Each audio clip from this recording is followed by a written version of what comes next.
Good evening, everyone. The time is 6 p.m. and we'll call the special public meeting of the Millcreek Board of Supervisors to order. Would you please rise for the pledge to the flag? I pledge allegiance to the flag of the United States of America and to the republic for which it stands, one nation, under God, indivisible, with liberty and justice for all. The purpose of this meeting is to discuss the proposed zoning ordinance and changes to the proposed zoning ordinance. Attorney Shaw will now review the procedures for this meeting. Given the specific nature of this meeting, we wanted to lay out some ground rules for the meeting before we start, recognizing that there would be a number of possible participants and trying to keep the meeting run efficiently and orderly. In order to help your review of the key changes that we've made since the last draft, we have prepared a document reflecting those changes. It has been placed on the sign-up table at the rear of the room. It'll help you in terms of following the process and the discussion that will ensue. We're going to be discussing those changes during this evening's meeting.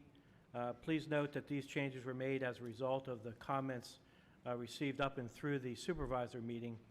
They do not address any of the new comments or different comments that we've received since that time. We're evaluating those, and I think eventually we'll be providing a subsequent draft based on the comments received this evening, as well as the written comments that we have received and expect to receive subsequent to this meeting. In terms of the meeting format, the township will follow the agenda that was also located at the sign-up table in the rear of the room. We will discuss each topic, and after each topic, we'll allow for public comment on those changes or lack of changes identified with that topic. So we'll make a presentation on the topic and the changes that have been made.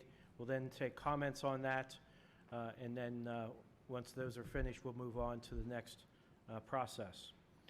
Given the number of issues we would like to cover this evening, we would ask that if you have any technical changes or alternative language suggestions, you provide those to us in writing within the next couple of weeks by December 20, 2021.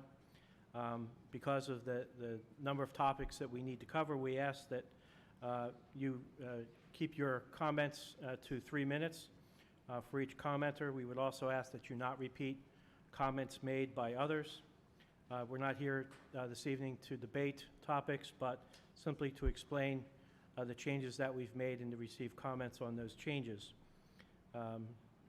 We also don't intend this to necessarily be a question and answer session, but if we have questions about the comments that you've made, we may ask you questions to further explain or clarify. A number of you raised concerns at the last meeting and in writing that we have tried to respond to. If we agreed with certain provisions, we thereafter made modifications or clarified it. We also found additional items in our own review that we sought to modify or clarify. And with that, we look forward to describing the changes made and hearing your comments on those changes. Let me move to the next item on the agenda, legal standards. So before we get to the substantive changes, I want to address some of the claims made during the November Planning Commission meeting, the last supervisor meeting, and then some of the comments, written comments that we received. One of the primary concerns raised related to the concept of downzoning and to the alleged devaluation of property due to changes being made to the zoning ordinance. Courts in Pennsylvania have determined that zoning is an exercise of police power, and a municipality can change zoning without a property owner's permission as long as the municipality has sound reasons to do so. When determining the validity of zoning ordinances, a zoning ordinance must be presumed constitutionally valid, and the burden of proving otherwise is on the challenging party. Before a court may declare a zoning ordinance unconstitutional, the challenging party must show that it is unreasonable, arbitrary, or not substantially related to the police power interests that the ordinance purports to serve, such as the public health, safety, morals, and general welfare of the community. Therefore, an ordinance is valid if the rezoning was motivated by legitimate planning concerns and supported by substantial evidence, such as for the health, safety, and general welfare of the community. An ordinance that leaves the owner with a reasonable opportunity to use his land is not invalid. Municipalities are required only to provide a reasonable use of land, not the highest and best use of that land. Based on the governing law, the township is confident its proposed ordinance is valid. Township recently approved a new comprehensive plan, and the plan was the motivation for the proposed ordinance, which addresses the planning concerns raised in that comprehensive plan. The claims that the proposed ordinance will result in downzoning and impact the value of property do not support a finding that the ordinance is invalid.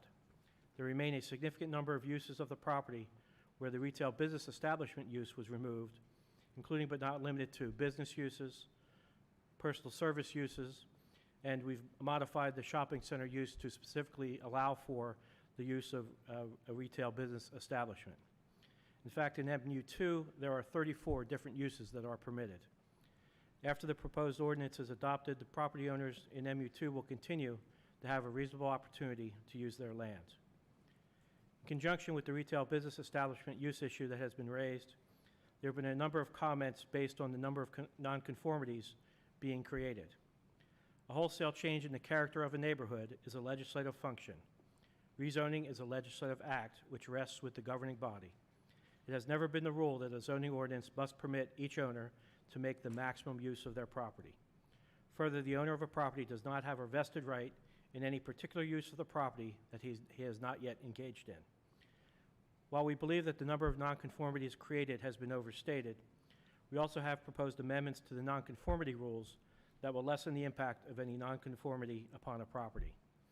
Thus, the impact of becoming a nonconforming use under the proposed ordinance will be lessened by these new provisions. We will be discussing the specifics of that later.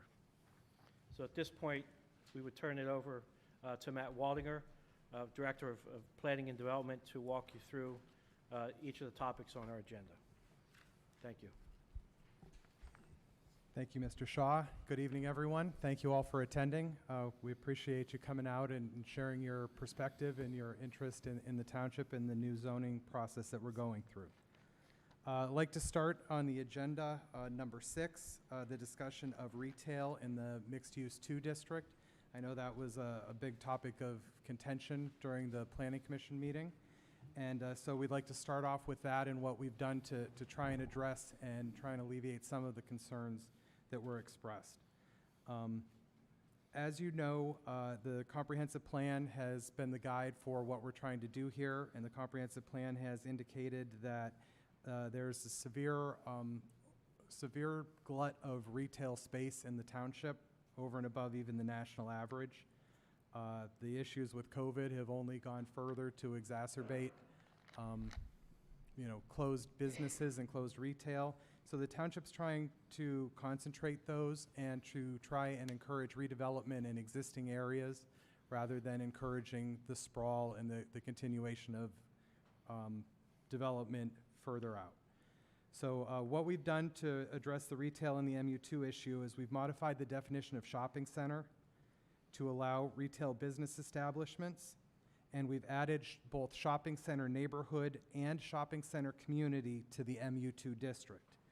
If you take a look at the sheet that was handed out, a little further under the definition of shopping center, it has the classifications for the different sizes of shopping center community and shopping center neighborhood. So you would be permitted in MU2 to have a shopping center up to 300,000 square feet in gross floor area. By doing this, we're still able to follow the direction of the comprehensive plan, but to allow retail in concentrated groups. If you look under MU2 Corridor Mixed Use 2 District, Section 14522, you'll see those 2 new uses have been added, shopping center community and shopping center neighborhood. We've also tweaked the definition, and the changes are shown there. It is a building or buildings consisting of 4 or more units, which can house any retail business establishment and or other authorized uses in the zoning district on a same site. It does require that at least one building contain multiple uses. So that's how we have addressed the MU2 retail issue. I think at this time, if the chairman is so inclined, we'd take comment on agenda item number 6 in these changes. Is there any comment on the, public comment on the MU2 proposed change? Mr. Rubino, yeah, come on up to the podium. I have a comment specifically, oh, you need my name, don't you? Greg Rubino, R-U-B-I-N-O. Need an address? Sure, No? please. Yeah. 5050 West Ridge Road, Thank you. 16506. Supervisor, not with respect specifically to the change you made to MU2, but with MU2 itself. Hopefully this is the time for that comment. As some of you know, I've been developing property and working on deals in Millcreek Township since 1986, when I first started working for the Baldwin family. Greg Baldwin is here. And we developed, in conjunction with the Cafaro Company, a project up on Peach Street known as Millcreek Square. Since then, we've done a lot of work on 26th Street, own a building on 26th Street, and I'm here specifically with respect to the Parker's properties on 26th and Peninsula. They are now in an MU2 district. I'm still not sure why we need an MU2 district and a C2 district and a C1 district and an MU3. I'm sort of mixed up with all of that, but that is how you've written it, so it is what it is. But with specific reference to the Parker properties, if I understand this correctly, and Matt, I'm happy to be corrected if I'm wrong, but the current building, as it currently exists and is built, could not be used as a convenience store with gas pumps, unless we had 4, maybe, or 6, or less. But a traditional new convenience store with multiple gas pumps, it couldn't be used, because I can't meet the setbacks, so we'd have to tear it down and build new. If we build new, if I'm reading this right, we'd have to put the building on the hard corner. I don't know if any of you have ever been downtown to see the Arby's when it snows on 12th and Peach. The snowplows come flying by at 30 or 40 miles an hour. The snow gets all the way up on the top of the windows on the Arby's building, and then the Arby's guy comes with a little tractor and plows it all back into 12th Street again. It's just a bunch of nonsense. There can't be a good reason to have that building built on the hard corner. Maybe 75 years ago, it might have made sense for Millcreek to have a change like this, when things were just getting rolling on the commercial side. We're way past that. And to re-blueprint now Millcreek, to make it look like a downtown, just does not work. So, Matt, unless I'm wrong, I think I've stated the case correctly with that property, right? Yes. So we've got $1 million plus worth of improvements that I have to throw away. And if we do, I have to build the building on the corner, put the gas pumps behind it. It just doesn't work. So I'd hope you would review that, make a change to MU2 to allow buildings such as that are currently built to continue to be used for their current purpose. Thanks. Thank you.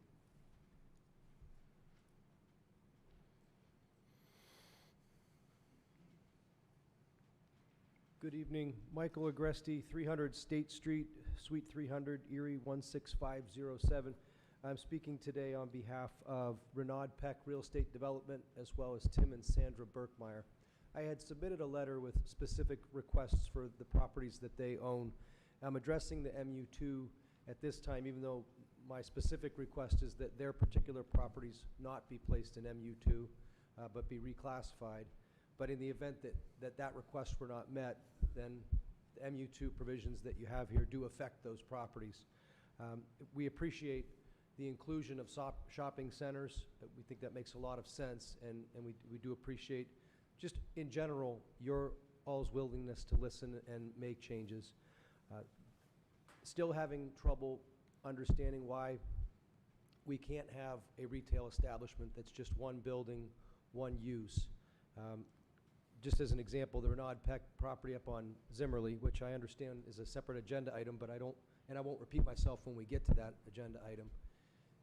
That particular property, it may be suitable for one retail establishment and not 4, or a minimum of 4.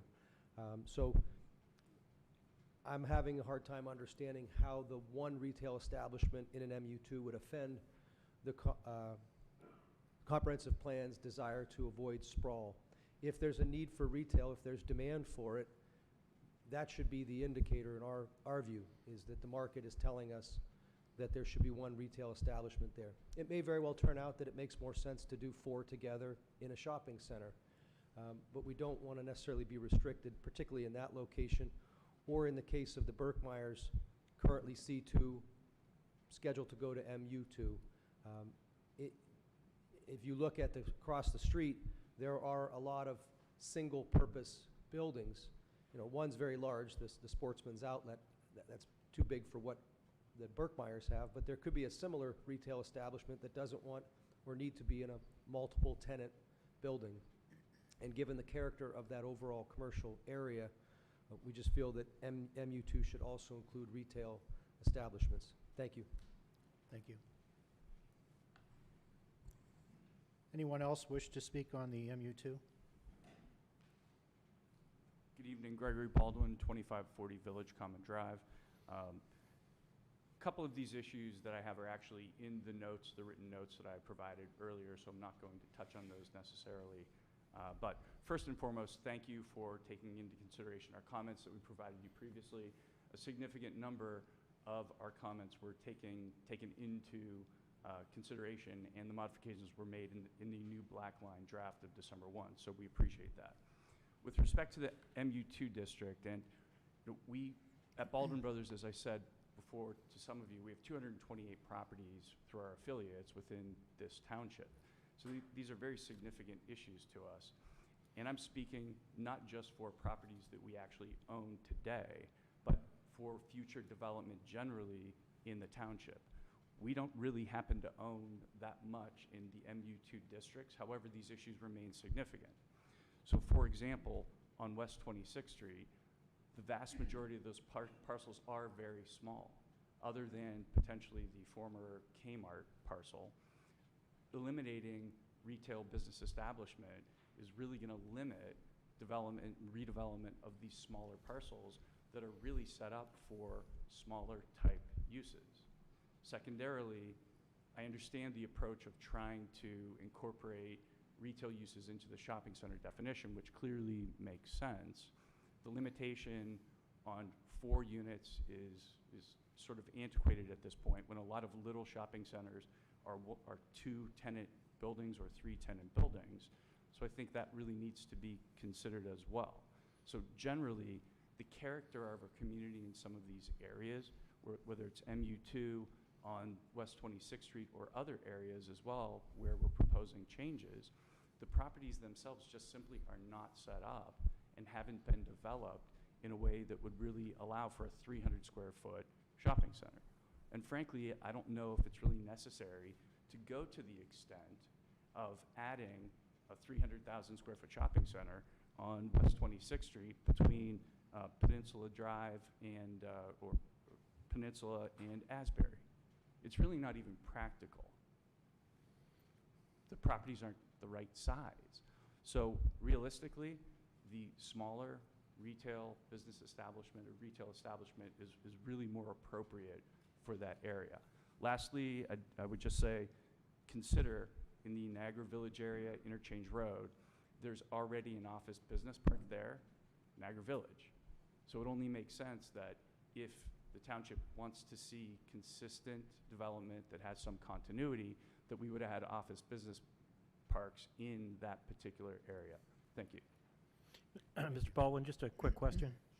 Sure. In terms of the number of units, the 4 units, I mean, one of the concerns that we had obviously is trying to figure out, you know, how to identify the right size. Sure. And to avoid developers, and take no offense at this, but trying to game the system and come up with a curious way of trying to come up with you know, how to meet any limitation we would impose.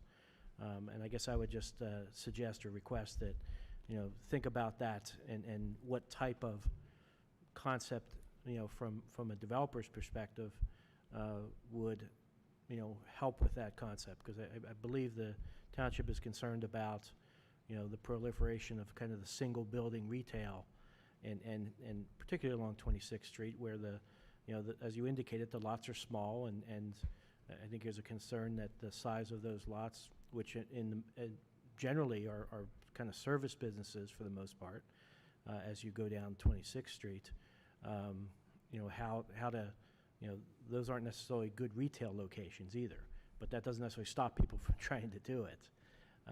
So I guess that's what we would kind of pose back to you. Sure. You know, what would be a good way to create a limitation that, wouldn't necessarily inadvertently open the door to it not being a limitation at all. And that was really the reasoning, I think, behind the Sure. the 4 units. Well, the reality is the shopping center use requires retail business establishments, right? So really, the big concern is... Well, it doesn't require them. Well, It could be, sorry, I don't have my it could my be definition in front any of me. combination of 4 units. So it could be 4 business units, it could be 4 right. retail. But I guess my point is that, okay, you have a shopping center, but that shopping center, regardless of the number of units, 2, 4, 20, still has to comply with the permitted uses that are set forth in the ordinance within that district, right? So you may have business services, professional services, you may have pure retail, you may have a mix, which is really good because that's the way the world is heading anyway. So a limitation on the number of units, if you look around, there's a lot of little centers that are done very well, whether it's on Upper Peach Street. We happen to have a Starbucks, very small Starbucks building on Upper Peach. The reason we have it is because it was a small parcel. Couldn't develop more than that. That's what likely will happen on 26th Street because these properties are in families, they're existing businesses, they're small parcels. A developer like me, Greg Rubino, whomever, isn't going to really have a lot of luck going on to 26th Street and buying 5 parcels economically and attempting to redevelop it into a large shopping center of 4 units or more. This is the problem. I understand and completely appreciate this is a living, breathing document, right? And has to be changed regularly to deal with all the new issues that come up. I get it. But when you have an existing community that's an aged community, we have to do the best we can with what we have and the nature and the size of the parcels. So that's all I'd say. I don't want to take too much time up because you're going to see me a lot tonight. Thanks. Thank you. Any other comments for MU2?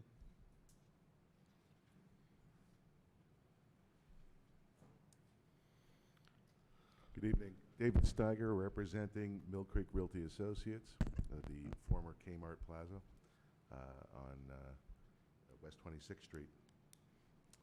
I had sent a memo to Matt Puz in November 8th, I believe it was, right? So you have some of that background. I don't need to go through all that at this point. The owner is the original developer of that site. It's been here since 1964, operating as a shopping center. The Kmart bankruptcy had left a large vacancy, followed by COVID. And now I'm trying to figure out this master plan and what it means for the future of this shopping center. So we are just putting in a new retail pylon. We just got approved the other day for it, which should represent all of the tenants on the site. And we appreciate the fact that you've just put in the shopping center community up to 300,000 square feet in the revision, and we acknowledge that. You say the zoning update process should consider upzoning key areas and allow greater land use flexibility. That was on page 47 of your proposal. And I submit that greater flexibility would be to leave our current designation. I guess you had said, Matt, that it was going to change from C2 to C1, but leave then C1 and add MU2, and that would give greater flexibility rather than handcuffing us. For example, one thing I didn't understand, which I'd like clarification on tonight, we have a restaurant. If the restaurant ceased to operate and we wanted to put in, let's say for argument's sake, a Radio Shack use, from what I've been told, that wouldn't be acceptable because there are two different types of zoning, even though both normally would go into a shopping center. So I'd like some clarification on that because I quite frankly, I couldn't get my arms around that one. Secondly, I would really appreciate more time to understand the math. I get what you're trying to do here. but I don't understand the math and how you mitigate the damages for the burden of a shopping center developer to move, for example, the width and depth of a Kmart to the street level, and what that means, what it would mean for, most retailers of that size. First of all, you don't have many left here. The retailers of that size that still exist have a lot of money on the sidelines and are now going into second and third tier markets, which is a great opportunity. We'd like to explore that opportunity now that we're coming out of COVID, and they do have that money and that will to own markets, not just up on highways, but now to expand in a greater fashion. So I'd like to, you to think about that if you would, and have further discussion on that as we table the decision and really plow through it, and again, figure out the math on what it would mean as far as a hardship, and how do you come out at the end of the day, right? As some folks have touched on, the snow plowing, the buildings being up, do you have one entrance in the front, one in the back? How does that work? In our case, we're set up on a hill.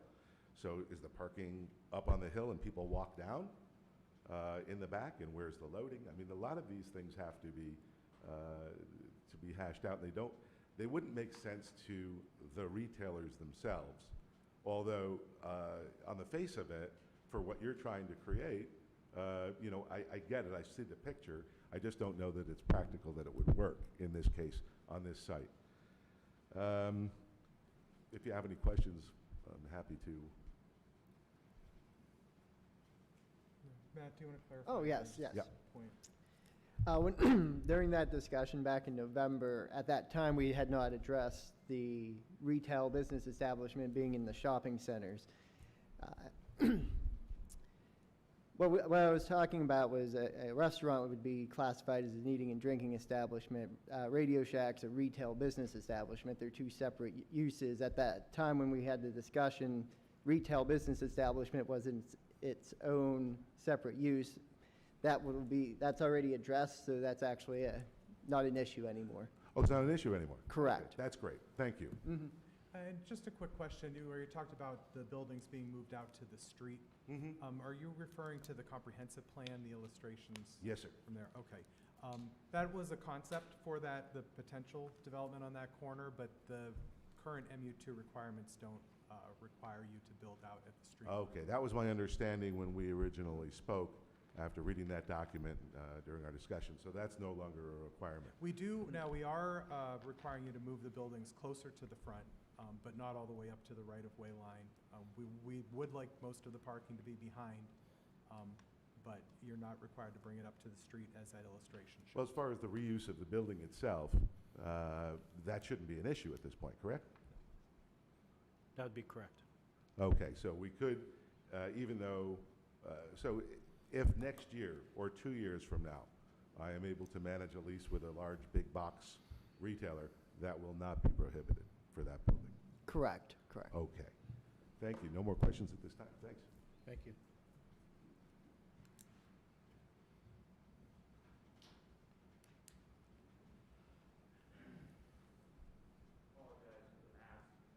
Matthew Baldwin, 2540 Village Common Drive. I wanted to point out to Mr. Stiver so he's aware. There are sections in the ordinance, correct me if I'm wrong, I think this brings up a good point. If you go to expand your building by 25%, something like that, you have to comply. It would be, Only if it's not conforming. it would be not non-conforming use, right? So he's vacant. This property's vacant. And you want to redevelop it, you would have to comply under a redevelopment with the zoning ordinance, correct? Well, I guess you have to clarify a little bit, because it would be if it was a existing non-conforming use at the time of adoption of the ordinance, but his it would be a conforming use. It is a shopping center. And if he wants to modify, at what percentage, if he modifies, then he has to conform?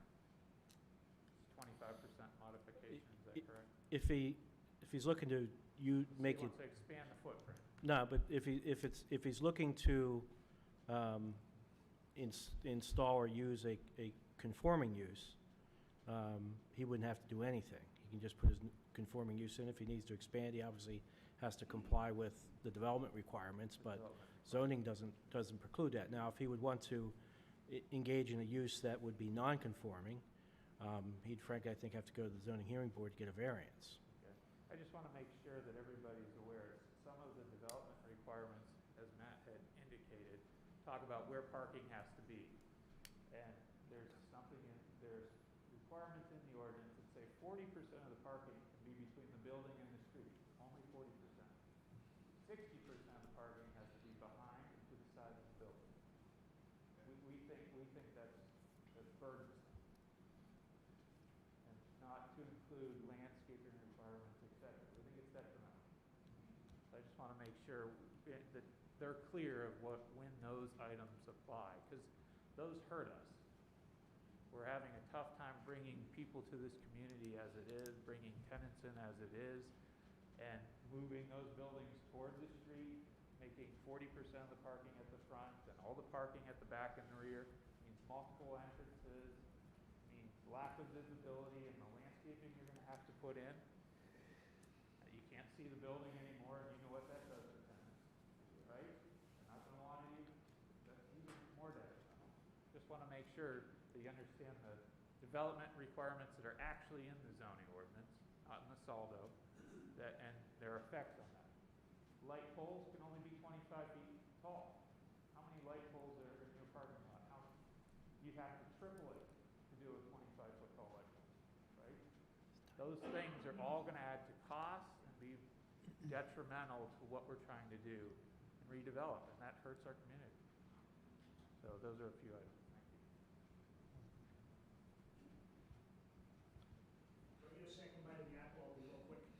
Make it quick. I'll make it fast. Mark, you mentioned there were 34 uses in MU2. Let's run through them real quick. 26 in Peninsula, keep this in mind. Animal daycare? No, I don't think so. Business services, lawyers aren't going to locate there. Car wash going across the street. Clinic, too tough to get in and out. Convenience store neighborhood, what are we going to do? Put a small bodega there? Not going to happen. A daycare center. That makes a lot of sense on 26 in Peninsula. Dwelling, multifamily, no. Good with eating and drinking establishment, very good. Educational institution, I don't think they're going there. Essential services, no. Financial institutions, banks are closing left and right. I like number 12, forestry. I don't think we're going to use 26 Peninsula for forestry. As you go through all of these 34 uses, there's about 5 that actually work. For instance, hospital, we're not putting a hospital there. You're not putting a hotel on the corner of 26th and Peninsula. So I'd urge the supervisors to really look at these lists. Think about that corner, the Burger King corner, 25th and Peninsula, 24th and Peninsula, all of which my client owns. And think about whether any of these uses make sense there. I'm quick. Thanks. Thank you. Any other comments on MU2?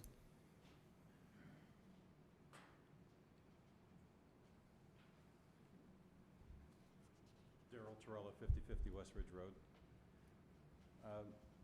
I wanted to get some clarification on what we just said as far as 26th and Peninsula, for example, the Kmart Plaza. Say the developer had a tenant that came in that wanted to put a 150,000 square foot building there, a freestanding building, and he tore down the rest of the shopping center. Is that a permitted use? It's a single tenant building. Single tenant building for what purpose? For a retailer. Say somebody comes in, a Lowe's wants to build a 200,000 square foot store there, or a 150,000 square foot store, and we're tearing down the rest of the shopping center. Is that going to be a permitted use there? No, it would have to be in a shopping center. So you have to have more than 4 uses? Yes. I don't know what sense that makes for that particular corner. It's one of your highest traffic count corners. You've got, at 12th and Pittsburgh Avenue, you've got shopping centers that are similar in size, a couple 100,000 square feet or so. Greg Baldwin has one on one corner on the south side of 12th Street, West Street Plaza on the north side, but you're allowed to have single tenant use there, correct? A retail use there. In a C1 or C2 district, whatever it is. Yes. So I'm not exactly sure why you're pinpointing 26th in Stertania, which has more traffic count, I think, than 12th and Pittsburgh Avenue. I mean, that particular property in general should be really considered to have flexibility for retail. Number two, you mentioned bringing buildings closer to the street if they did redevelop it and tore down the existing buildings. I agree with Matt Baldwin if that's the case where you've got parking out front and parking out back. Two entrances don't work for a retail establishment or a shopping center. And number two, I don't know how you handle deliveries. If you got most of the parking in the back, your storefronts are going to be facing in the back. So where do deliveries go? You want the deliveries facing the street? That's another thing you have to look at. So some of those are some of the concerns that I have. And I don't really understand why there's an objection to a single-family retail on 26th Street. If you're allowing it on 12th Street, retail goes where people want it. And people in this community want to have retail close to them. Like, people want to live close to a shopping center where they can get groceries or something like that, or even a Dollar General or Dollar Tree that just built, which is non-conforming now, based on your new zoning ordinance, because it's a single-tenant retail. So you have that as a non-conforming use. I guess those are most of the other comments were already made, but I think you're really creating an unfair position for this particular shopping center at 26th and Peninsula over 12th and Pittsburgh Avenue. If I'm a tenant now and I want to go somewhere and I have these restrictions on use at 26th and Peninsula, you're going to force me to go to West 12th and Pittsburgh Avenue, even though this demographic might work better for me. You really should consider that corner again, because that's one of your main corners in town, and I think it should be developed for basically the current uses that are permitted in what is it, a C2 right now. And if you want to expand it to mixed-use development, I'm okay with that. I think it's a good idea. Whether or not you can feasibly do it economically, of changing the use, that's one thing. And again, if you had to relocate the building, you have to relocate utility lines, you have to relocate everything else, and so it's a very burdensome economic situation. Thank you. Thank you.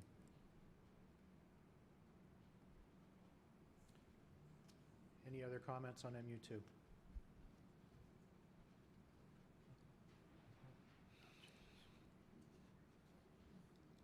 I do have one quick question. When you're talking about 4 different retailers constituting this shopping center, can it be, as a lot of the larger big boxes are going to, concepts where they then incorporate other companies within their space? Let's say they have a Starbucks in their space with an identity, separate identity, but designed by them. Would that count as one? There has to be 4 separate units. And Well, does it not would all be a have to unit be within 4 a unit, retailers. right? That's one unit. So the box itself is one unit, even if they sublease it and split it up. Yes. That's interesting. I'd like to discuss that further and think about that. Thank you.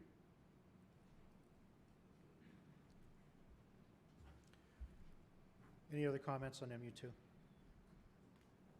Okay, Matt, we'll move on to MU3. Okay, thank you. MU3 is an issue that was brought to light regarding the Westbury Plaza specifically, that shopping center of its size was not permitted in the MU3 district. That was an oversight by the township. And so you can see there, under A, permitted uses, we have added shopping center community to the MU3 district. That is the change that we made there. If anybody has any comments, we'd be happy to hear them.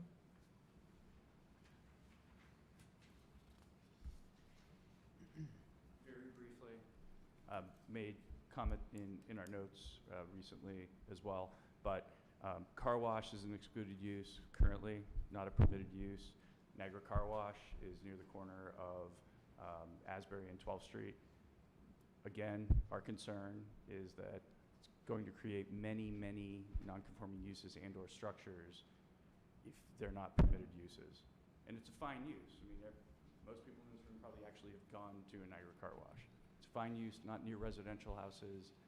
It's there with other developments, the convenience store as well. So we think that should be added as well. Thanks. Any other comments for MU3? Okay, we'll move on to the Presque Isle District. Okay, next was the Presque Isle District. We did get some comments about the Build 2 line issues. We have added supplemental regulations to better describe this concept. We will flesh out more of these in the saldo, which will be available before the final passage of the zoning ordinance, so those can be reviewed in conjunction with this. At this time, we're not willing to eliminate the Build 2 line. We feel that, especially for West 8th Street and the Presque Isle Gateway District, that bringing those buildings close to the road and creating more pedestrian-friendly corridor is the goal for there. It was one of the main goals of Embrace Millcreek. And I think this is a good time for me to just say that, you know, if you don't zone for what you want, you will never achieve it. If we leave the zoning in some areas for, you know, open for interpretation for any use, we're never going to see any change. If we want to direct this change, then this is the way that it is done. So you can see here the Build 2 line. We did make a few clarifications. The building shall be arranged to orient towards the public street, which means that the buildings must face the street and frame the intersection at the corner of two public streets. And we've also noted that the following are prohibited to be placed between the building and the right-of-way line: motor vehicle parking and motor vehicle access drives, drive lines, lanes, and aisles, except those necessary to provide access to the street. And the idea for having this Build 2 line at 10 feet is so that that area can be populated with amenities that are comparable or compatible with the use that is placed in those buildings. For example, if it was a restaurant, it would be a place to put your outdoor seating, have your tables. If it was a shopping center, or a retail establishment, you could have benches or landscaping. You know, if it was an art gallery, you could have display space outside. It's an area for you to utilize close to the street and close to the sidewalk. Those were the changes that we made in the PI district, and be happy to take any comments.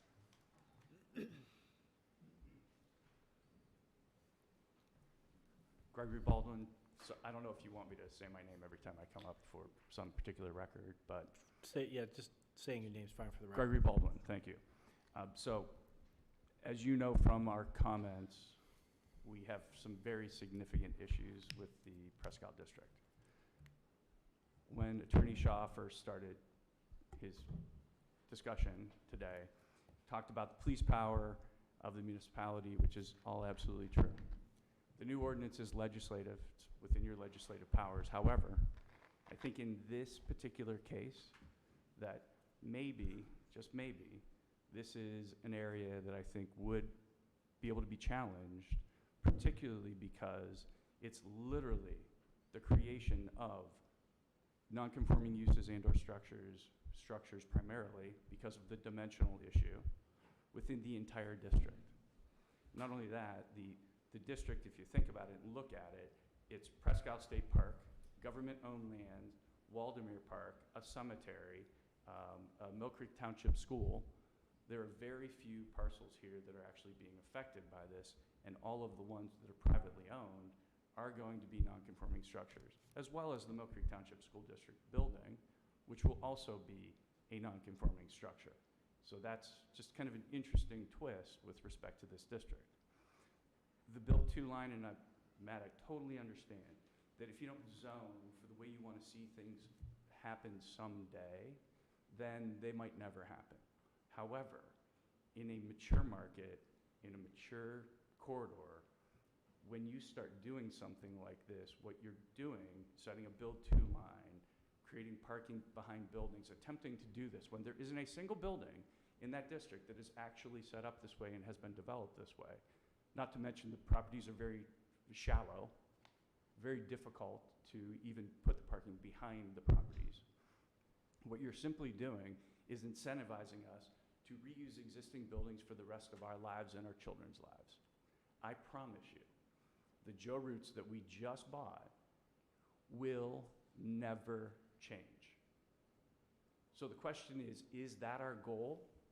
Because I'm a developer and I know how to do it. I can use the existing building. I understand non-conforming uses. I understand non-conforming structures. I'm also a lawyer. I get this, right? Totally understand how this works. So our goal now is like 80% of our time to figure out how to reuse the existing building within the non-conforming structure provisions in the MPC and in the zoning ordinance so that we can actually get something out of the investment in buying the site. That was not our goal. That was not our goal at all. Our goal was to take an ugly old building, demolish it, and build something nice, new, and pretty. So the question is, from our perspective, is do the supervisors really want to disincentivize development and redevelopment in that particular market or not? Because if the goal is to incentivize development, okay, then you have to really be working with and creating incentives for people like Chip Real, people like us who have a property in that particular district. How are you guys going to incentivize us to work through developments that are pretty, have good nice landscaping, anything? Because right now, if I go redevelop Joe Roots just the way it is, find a tenant, paint the building, just paint the building. I don't even have to fix a crack on the building, right? I don't have to add new landscaping. I don't have to do anything. It totally goes against what I believe your thought process is. It's the totally opposite of what the end goal that I think you're trying to meet. So I think we really, really have to consider the effect of a build-to in a mature market. If this were a brand new market, all vacant land, and you had all sorts of users and tenants and occupants who wanted to be there, go ahead, set the build-to. Set the build-to. If they really want to be there, they'll develop buildings to a build-to line. In this case, first of all, that district generally is not a district where people really want to locate their businesses. Erie, Pennsylvania, we have to understand who we are and what our demographics are. We're not Dublin, Ohio. We're not Hudson, Ohio, where there's a line of tenants trying to get into this market, or users even. People would rather go to higher traffic count locations, whether it's 26th Street, 26th and Peninsula, 12th and Pittsburgh, up by the mall and Interchange Road. I mean, we have to understand what we have. So I would just really encourage you to really think about this, because it's simply going to result in Chip Real not doing anything with his shopping center. I'm not doing anything with Joe Roots other than painting it and leasing it out. I don't think that's really what you want to hear. It's not what I want to be talking about. That's not my goal. Thank you.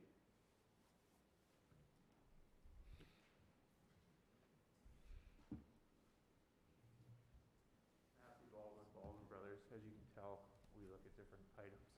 So, the gateway to Presque, I think, is a wonderful idea, but it takes more work and more effort than just coming up with some little restrictions that are going to cause an effect. We have to embrace Chip Real's Plaza, which he's done a wonderful job keeping leased. We need to get the pedestrians to the front sidewalk where they window shop. That's where pedestrians really want to be, and that's where the businesses want the pedestrians.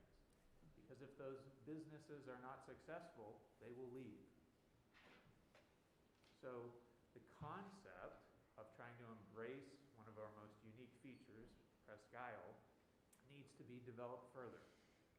I was on the comprehensive plan group, and we didn't think, I can tell you in those discussions, that what came out of the comprehensive plan meant that someone was going to try and urbanize H Street. I don't think Chip Real thought that. We wanted to encourage pedestrian connection to the peninsula. What we talked about were talking to St. Jude's, talking to PennDOT, coordinating with the state, talking to Waldameer, and everybody coming up with a plan that's beneficial to everyone, to the businesses, to our community. But if you look at the blight, basically, that is ensuing down there, Arby's is empty, Joe Roots is empty, the hotel's being repossessed. Just march down there. Paul Nikopoulos has a property he can't get sewer to that will stay vacant for a long time because no one here has helped him get sewer. It's not going to develop from a couple rules. We need to get Chip Real, who has a core of what could be a nice development, preserve his parking, because he needs more parking, not less. Have you guys been to the Colony Pub and Grill? They could use 40 extra spaces. They're parking on the old gas station property, they're parking across the street. And we've got to get together and have a concept and have people help to enable that. And these rules, unfortunately, are detrimental. We can't do a drive-through on the Joe Root's property because it says no pavement in the 10-foot area between the building and the road. We have to turn the building backwards. By the way, 10 feet isn't enough to put picnic tables and still have pedestrians walk by, to have sitting areas and that kind of stuff. So the concepts have to, we have to come together on it. I've offered my time to do it. And I'd encourage people to take that. Thank you. Thank you.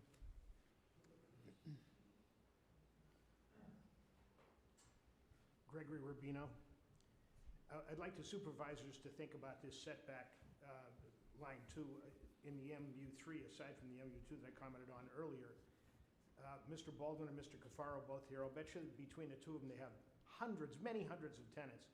I'll guarantee you that not one tenant this year has approached them and said, hey, I'd like to have a retail building, a jewelry store, where I have 2 entrances, one in the back and one in the front. It's just not the way it works. Nobody wants to have 2 entrances, and that's what this building setback line sort of accomplishes. And it moves the entrance to the back of the store. It's a very difficult retail concept, and I'd urge you to rethink that. The setback line doesn't seem to me to be anything that's going to enhance development in Millcreek Township. It seems to me that what Matt Baldwin just talked about is a much better idea. I represent other property owners right in that district, and we don't have any intention of building a building out to the street. It just makes no sense for us. So please rethink that. Thank you.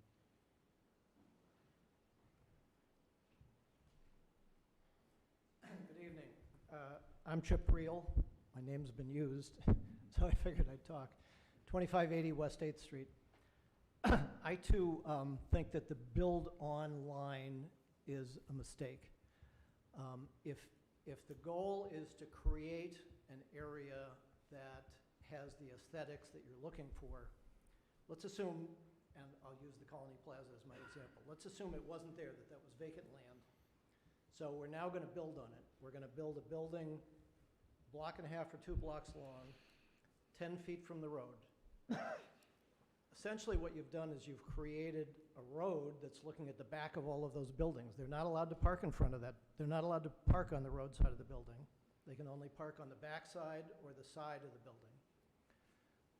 And people aren't going to do that. You're not attracting those pedestrians and those cars to the buildings if you're making them park in the back. Because if you're making them park in the back, then the front of the building, then the entrance is going to be where the cars are parked, not where the traffic is going by on the street. So I think that that's a problem, that 10-foot setback. And being in Erie, Pennsylvania, I think it's a real problem for a second reason, and that is snow. In the wintertime, by the time the roads or the plows go along 8th Street and push that snow to the side of the road, and assuming there's a sidewalk between the building and the road, by the time you plow the snow away from that sidewalk, you just don't have room in a 10-foot strip to do that. We've had snowstorms on our side of the street at the Colony where we lose 25 feet of parking lot that's 8 or 10 feet deep in snow. If you only have 10 feet there, you're just not going to be able to get by there. So it might work in the summertime, but it's not going to work in the wintertime. Furthermore, the idea of creating the Presque district and making it be aesthetically positive, making it be something that people want to go to. If you've got a 10-foot building line, you're going to have buildings that are in a straight line. You're going to have a sidewalk right out in front of them. That's pretty unattractive. It's pretty boring. If the sidewalk going up Peninsula Drive is going to be in a straight line along the road, and then you take a left turn and you go in a straight line along 8th Street, that's not attractive. You know, if you've got a meandering sidewalk with some benches and some trees and some park areas, that's a lot more of a positive feel for the area than I think what this would create. And speaking of coming up from the peninsula, I don't think that the plan has been made yet for where the roads are going to be, where the sidewalks are going to be, where the bike paths are going to be. If there are such plans, I don't know of it. But I can't think of any reason why a bikeway or a sidewalk has to come up Peninsula Drive, 2/8th Street and turn. Why can't it go through what's now that big state parcel of land there and wander through there, maybe come up through beside the school up to 8th Street? You know, it doesn't have to be a rigid rectangular configuration of everything.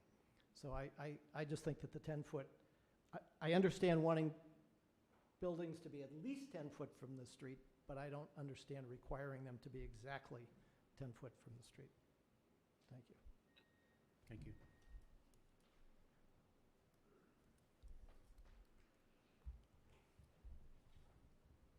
Hey, guys. Hello, John. You know who I am. I remember. I think so. I remember you too there, Jim. In fact, let me just jog your memory for a second. Remember when we adopted the comprehensive plan? Okay, remember we had about 5 people in the audience here when that happened. There was joy and, you know, just jubilation. We could have had a parade because that's how happy everybody was, thinking this was going to solve Millcreek's problems, whatever those problems were. Pardon me while I depart a little bit, sound like a cranky old coot here, okay? What's going on with Millcreek that we have to like tear it down and rebuild it? I have to ask that question. And, you know, I think people need to know, first of all, I don't work for any of these developers here. I'm a retired person, okay? I just mind my own business, but when I see this going on, we'll go back to the conversation about the comprehensive plan. I may have told you a couple times along the way, and even Mr. Morgan too, that the fun starts with the ordinance. And when I say fun, I say that tongue in cheek. What you see happening right now is the problem. I'm trying to come up with this idea here that Peninsula Drive is going to be like a main street. How many main streets we have in Millcreek Township? We got Peninsula Drive, we got West A Street, we got West 12th, 26th, 38th Street is a main street to some degree. Peach Street, my God, Interchange Road, okay? So we have multiple main streets. None of them are called Main Street. You'll find your main streets in your boroughs and in your cities.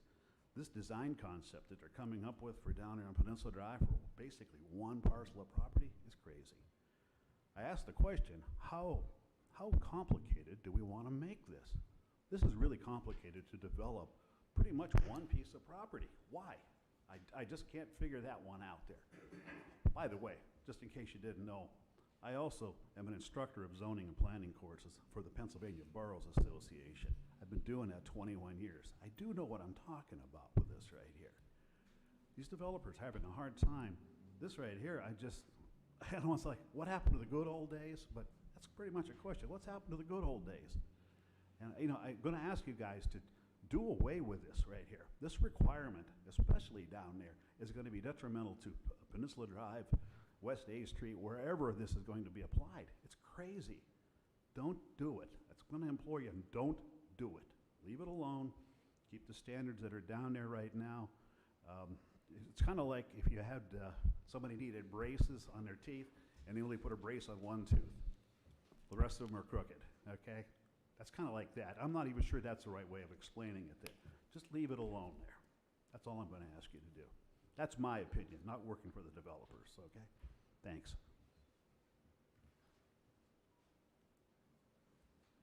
Any other comments on the Presque District? Pete Grant, 4502 Grand Harbor Drive. Presque State Park is an incredible, or Presque in general, is a very, very unique piece of property.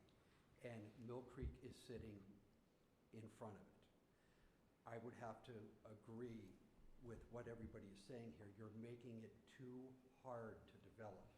You want these guys to come in to Joe Roots and make it better. You don't want to make things complicated. Let the demand of what people want to do dictate where things are going. I really don't think you should make it complicated.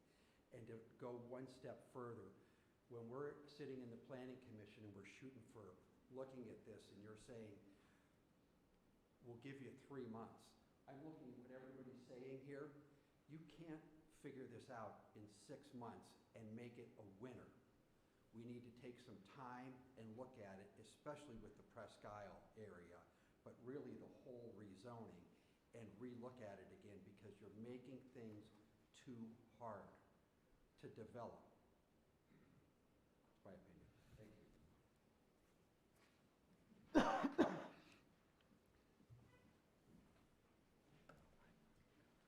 Bob Tanner, 4644 West 12th. I don't own any property in the area. I don't represent any property in the area. My concern is it's kind of a blanket change. It's trying to be done to an open blank palette. But the concern is if you have just one building comes in, if he takes Joe Roots, paints it, and you put someone in, so now you have another space next to it, and somebody goes in and builds it 10 feet, it's going to be like the one eyesore building and actually work negatively to what we're trying to do here. So getting the area beautified and trying to do, you know, the sidewalks, trees, lighting, all of that, I understand. But unless everyone is forced to tear everything there they have down and move to 10 feet, which isn't going to happen, we're going to just have one or two eyesore buildings that's like a Lego out of space and, you know, create kind of a ugly scene.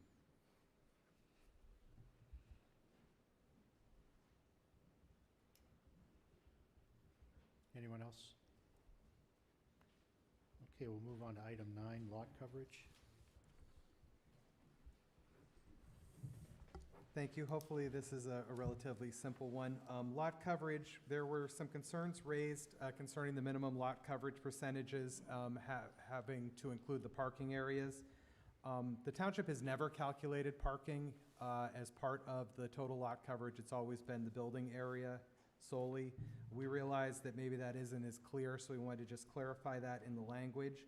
So you'll see here that lot coverage is now defined as the area of a lot or parcel covered by principal and/or accessory buildings. And then just to bolster that, we added a definition of building so that everyone understood what that was. But again, that was never the practice of the township in the past, and it wasn't our intent to have that be the practice in the future. So if there's any comments on lot coverage?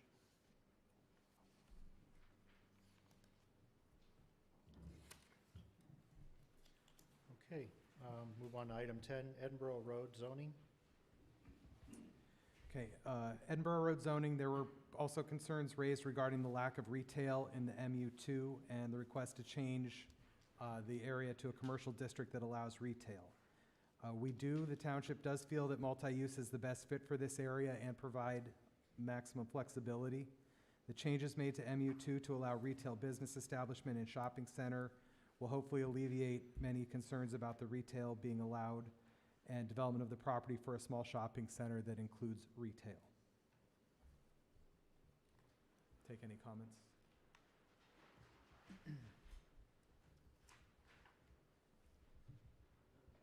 Michael Agresti for Tim Birkmeyer and his wife Sandy on this one. As I look at this map, it's difficult to see the property boundaries, but I think that the MU2 district that's on this map really only affects their parcels, the Erie Bank and the vacant parcel that they've recently cleared and graded and done all the site work to. I believe that southern line is the end of their line. So really, this particular area really just affects my client, Tim and Sandy Birkmeyer. We're suggesting that given the sea of red across the street and Edinboro Road and Interchange Road where the mall is, that the continued zoning as this C2 makes the most sense. They fought hard to get that C2 zoning just 2 years ago. At that time, I was not there, but I'm told there was no opposition from the residences that are in the orange behind it into the south. The uses that are in C2 are no more offensive or intrusive to those neighbors who did not have an objection 2 years ago, but even if some may come forward now, what we're asking for to keep it C2 really doesn't change any of the level of traffic or the noise or the disturbance that would be caused by it continuing to be C2. And I just repeat what I said before. It is helpful to have the shopping centers there now. That does give them an option they didn't have 2 weeks ago, and that's appreciated. But this is an interesting market up there, and whether they can actually fill a 4-unit plaza remains to be seen. It may be that they need to have the flexibility to have single-unit retail establishments. And to answer, I believe it was your question, Mark, about, you know, how do we determine the right number of units? An idea, I whispered to Greg, I don't know if he even agrees with it, so he'll speak on his own behalf because he's got a lot of different properties, but perhaps there's some ratio of size of lot to the number of minimum units. 4 seems nice for a large lot, but it might not be for along West 26th Street with some of those smaller lots, and maybe there's some consideration for lot size and how many minimum tenants you require. But that's really more for West 26th Street. This particular property, it seems like we're plugging in MU2 in an area that's surrounded by C2, as opposed to West 26th Street, for example, where you have a long line of MU2. If you can work that out with those folks, that's great. That affects a lot of properties in one long run, but we're just kind of plopping MU2 in a corner where C2 would be fine. So we'd ask you to just reconsider that and keep that C2, as well as around the corner where the Berkmeyers have the big box store. Probably drive by it and don't even pay attention, but it's right before Mattress Firm. That's a really challenging lot because of the large concrete median. You can only get into that lot from Interchange Road heading east.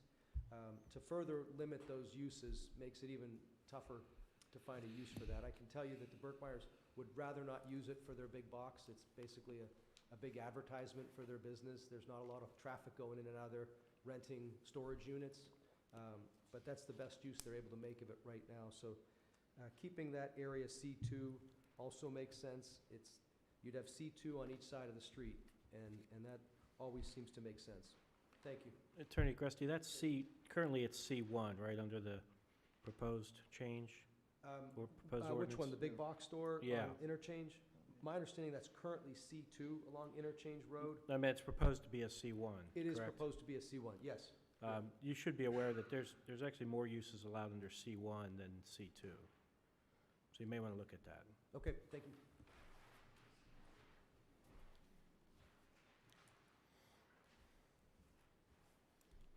Hello, my name is Anthony Cafaro.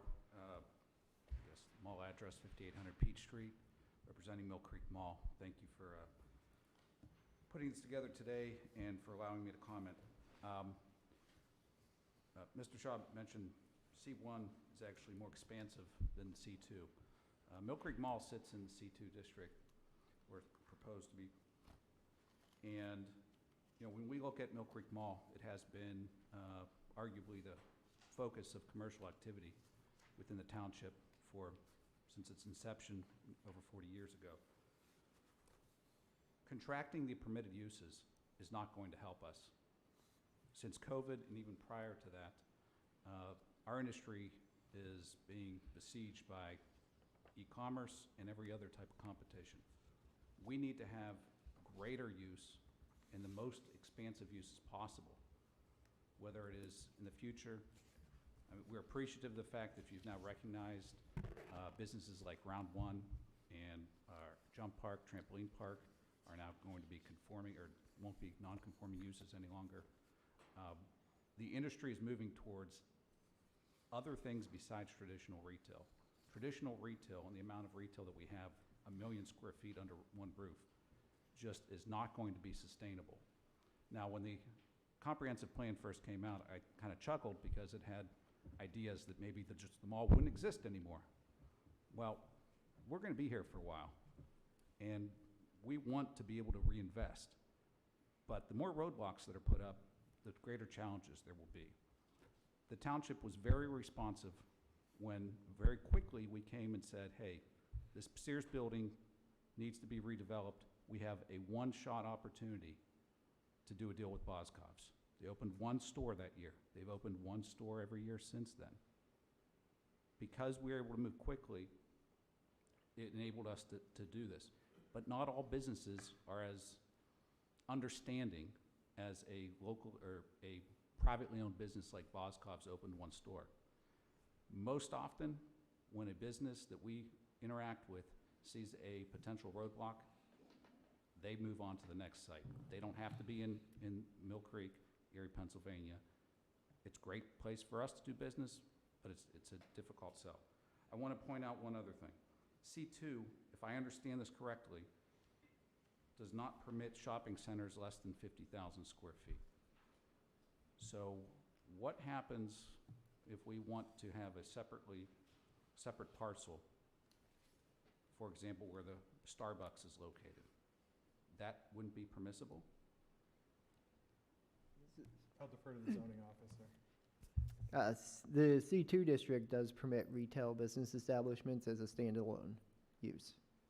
So a shopping center of less than 50,000 square feet is permissible?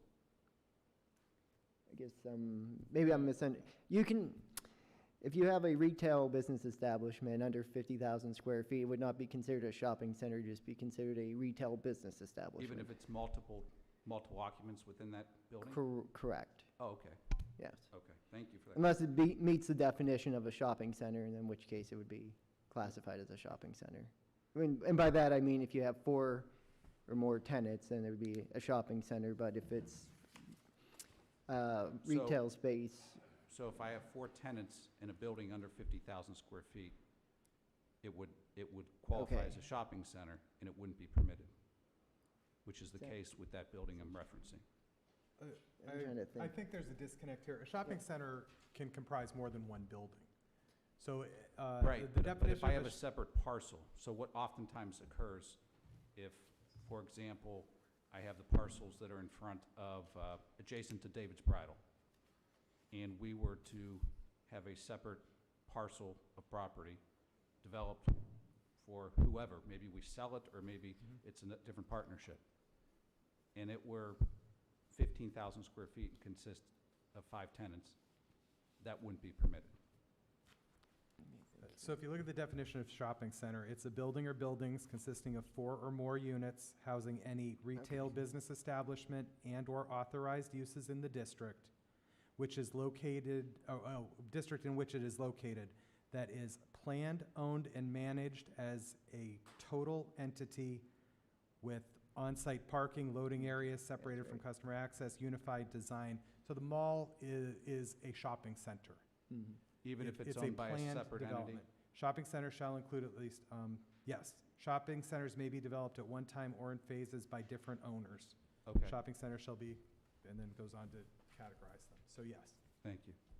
So, and I don't want to take up any more time, but, you know, to lump the million square foot single enclosed mall building plus all of our adjacent out parcels and other buildings in with shopping centers that are 300,000 square feet, I think that's where the cutoff is. I would suggest that the mall maybe should have its own classification. Most of the signage requirements really have to be massaged in order to understand how it works for a mall building. The pylon requirements don't necessarily make sense, particularly since we front on 2 public roadways, 3 if you want to count I-79. I'm just not sure that if you're looking for a way, if the township wants to help us figure out a way to redevelop, to reinvest, to bring other businesses, not the businesses that were here when my grandpa built the mall, because they're long gone. The Sears and those Bontons and everybody else, they're not coming back. Create a separate district just for the mall. You did it for potentially here for Presque, that corridor. Why not for the mall? Think about the tax revenues that are generated there, the employment that is there. Thank you. Thank you. Gregory Baldwin. To Mr. Cafaro's point, we should probably look at the definition of the neighborhood shopping center with respect to this particular district, because as I read it and interpret it, it's a shopping center, and forget about the fact that it might be a mall proper, just a shopping center. If somebody wants to build it and it is 25,000 square feet and there are 5 users on a separate parcel, not on the mall proper, I do not believe that it would be a permitted use in that district. Thank you. I see the issue. know me, I got an opinion on everything. Mr. Cavaro brings up an excellent point. I can tell you of another place where they have a separate zoning district for a use, Edinboro. The Borough of Edinburgh has university zoning. It is strictly for the campus of Edinburgh University. Mr. Cavaro brings up an excellent point, having a separate zoning category for the Millcreek Mall. It is that massive. It is that big. It does need some special requirements, some special allowances, his sign issues as he was mentioning there. Really, think about that, guys, please. Just going to reinforce what he said. I don't even know Mr. Cafaro. I just saw him right up here talking, so.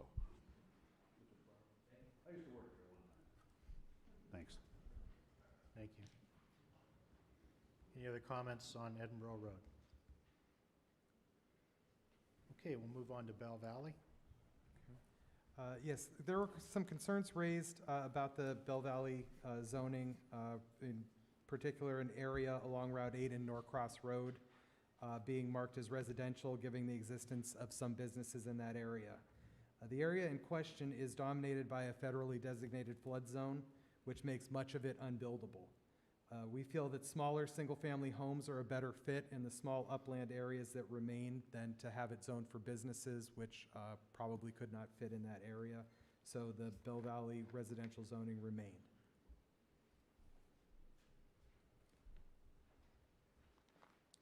Any comments on the Bell Valley issue? Okay, we'll move on to Zimmery Road zoning. And I think I'm just going to clarify here before I start, because I believe Attorney Agresti, you thought that this was the area near Niagara Village. This specifically was for the parcel along Zimmery Road near Love Farm, but we can include that in this discussion if you want, accept your comments. So concerning, this issue is concerning the CR zoning in the area along Zimmery Road and Lancaster Roads. It was requested that it should be changed to R1. The township still feels that the CR, the Conservation Residential Zoning, is the proper zoning for this district. It does bring the benefit of a reduced residential density compared to an R1. Density is defined as the maximum number of dwelling units per acre of developable land in a development.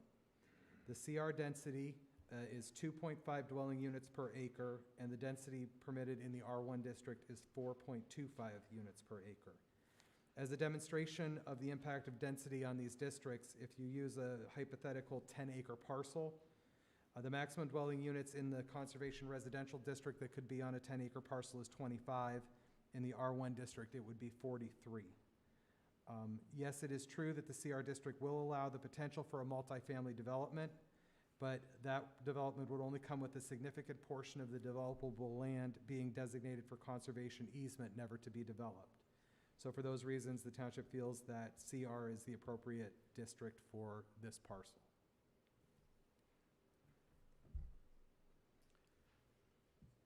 Is there any comment for this area? Mark Kress, 5218 Jason Drive in Love Farm. Thank you to the supervisors for the opportunity to comment, and thanks for the indulgence to the planning committee and the staff for listening to this once again. So thank you, Matt, for that, because I did go back and read, and I understand the concept of the density piece, because that's a big part of the concern of my neighbors and mine, that building along Zimmery Road, where you see all that open property today, building that potentially as multifamily would create a density and a level of traffic along a two-lane Zimmery Road that it simply cannot handle. And that as that traffic gets more complicated and more dense, that then potentially there's more traffic and difficulty, and ultimately our home values go down. So I think that's the concern. And it raises the question of how would we better understand it? And I think someone raised the question at the last meeting, where's the saldo? How do we understand what the subdivision and land development guidelines would be as they impact understanding that? So maybe the opportunity is to bring the saldo forward so we understand that, and then also be ready to answer the question, how do we make Zimmery Road something that can handle that volume of traffic? Thank you.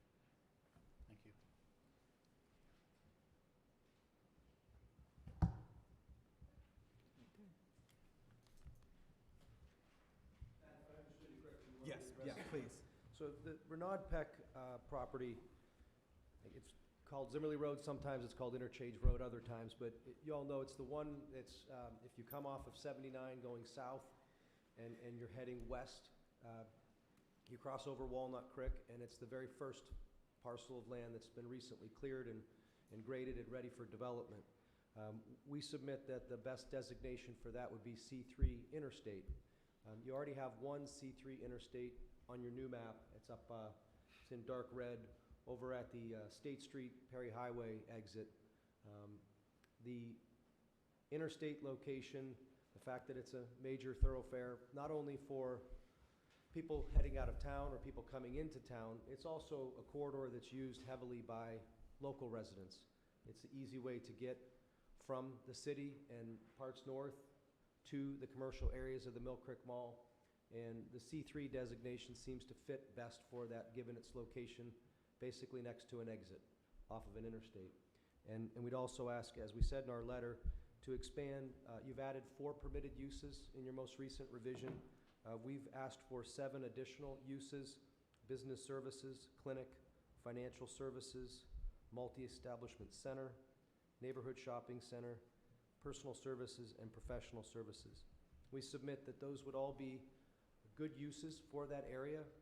They don't harm anyone around that area. They don't affect the look and feel of that neighborhood. There are already professional services and financial services in that area.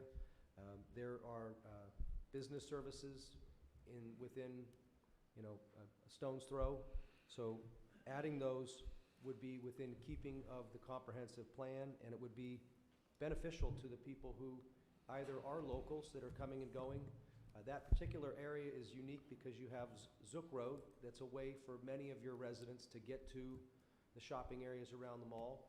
And we don't see the harm in having, for example, a spa in that, if we put a plaza in there, or some other personal service. That would be a benefit to the community. Before they get to the shopping, they could do their spa services. They could visit with their stockbroker, maybe even see their lawyer. But those are all things that we'd ask that you include in that. Go ahead, Mike. If I may, all of the 7 uses that you just enumerated are permitted in the MU2 district, which is what the township is proposing that parcel be zoned. Correct. The one big one that is not is the convenience store large that is now without the setback requirements that we've addressed in our letter. And that is also in MU2 as a conditional use? As a conditional Okay. use, right. And so the difference, the reason why we're opting to request a C3 is it's not a conditional use in C3, it's a permitted use, and that gives us more comfort. And we still need the setbacks to be changed, though, because the 150-foot setback for the pumps it's just not attainable on virtually any parcel of land. And there's not a single convenience store that I can think of that currently has that sort of setback. So we'd ask you to reconsider that setback requirement as well. Thank you. Thank you. Any other comments on Zimmery Road? Okay, we'll move on to definition changes and additions. Okay. I'm going to run through the list of the definition changes. I'm going to go through all of them, and then at the end, if anybody has any specific ones that they want to talk about, I feel that most of them are self-explanatory, but we're more than happy to take any comments on any. Just in general, under business services is the first, so I'll start there, but this also goes with personal and professional services. We kind of reevaluated. Some of those lists overlapped, and so we looked back at business, personal and professional services, and tried to put things in the proper categories and then add any additional uses as examples. Again, they say in here that it's such similar services, so we tried in areas where people had raised concerns to be a little more specific so that they understood that these were permitted uses. You will see under business services that we did remove financial advice, stock or bond brokerages, and we moved that over to professional services. Next is building trade. We added a definition of building trade. This is to encompass contractor operations such as plumbers, electricians, and landscapers. It's basically a new term for that and allowed us to create a specific use for it. You can see it's fairly broad there in all the different trades or businesses that it covers. We tried to be as all-encompassing as we could. Another clarification, in clinic, we made sure optometrist was added to the definition. Under essential services, we added cable in there as one of the essential services. We did add exterminating services as a definition, fairly self-explanatory. Personal services, we indicated that laundromats and dry cleaners also fall under that definition. Professional services, we made it clear that real estate also falls under professional, and we did remove optical because that is more of a clinic service or a personal service. Recreational facility commercial, we did include arcade in there as another example. We did add a definition of towing services as we added that as a use, as well as transportation depot as a use. And then under vehicle service, sales, and repair, we just went to show other things that would be included under that, such as inspections, body work, painting, mechanical repair, oil changes, muffler sales and service, and the like. Then moving on to, well, I guess this would probably be a good spot to stop and see if anybody has any comments on those definitions before we go into the convenience store.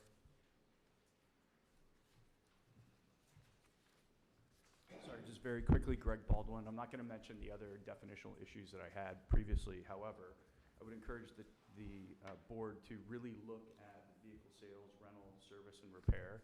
As I mentioned in some of my prior comments, there are a lot of uses grouped in there together, and frankly, you really probably should split some of these uses up, where some of these uses are less noxious than others. So for example, a lot of malls, national malls, have tire changing facilities, and that particular district, I know it's a permitted use, but just as an example, you have MU1, 2, and 3, where this particular use is not permitted right now. You have West 26th Street, which likely will someday be probably the right place to have, whether it's an oil change facility, a tire change facility, or what have you. So I know that there's clearly an intent here to not have auto body shops on West 26th Street and other MU districts, but the other uses may actually be more of a retail nature that would actually make sense to then therefore split that definition up further. Thank you.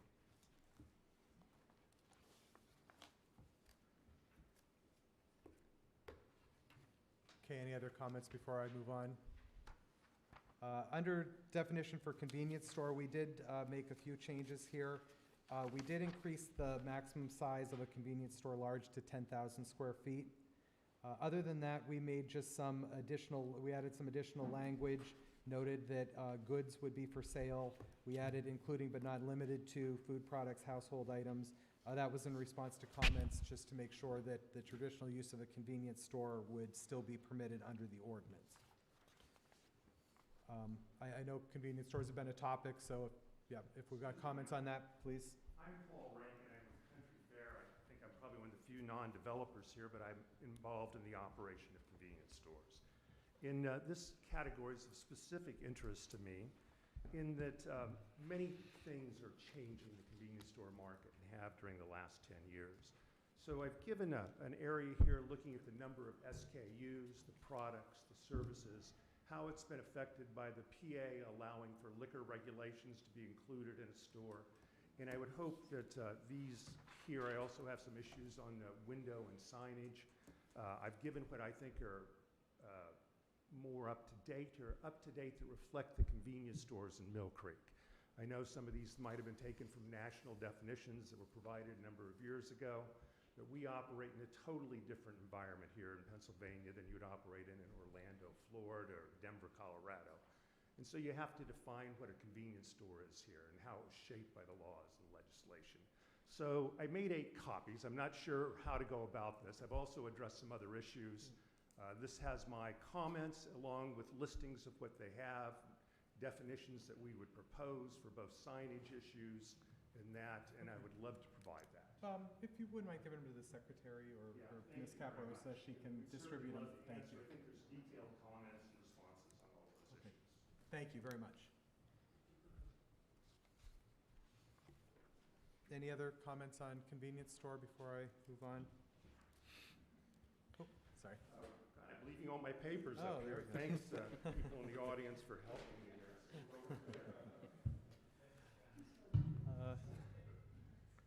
There are just a few more here, minor changes. Under offense, we just added separation of to indicate that it doesn't necessarily have to loop back on itself and close. Floor area, retail net, we cleared up how we calculated that by including stockroom loading and storage areas. Limited lodging, we added unit to the definition. It's the rental of a dwelling unit. And then we also just changed the term limited lodging home. It is now limited lodging long-term to kind of mirror limited lodging short-term. Multi-establishment center, we made it clear that a retail business or non-retail business establishments are there. We just included that since it's a defined term. Office and business park, we did remove the last sentence, which indicated that it must be owned by a single owner or a single entity. And then lastly, under setback, we just clarified, there are multiple things are not included in the imposition of setbacks. Township has never included landscape features, but that was brought to our attention, so we just included that for clarity. So that is it for the definition changes and additions. If anybody has any further comments?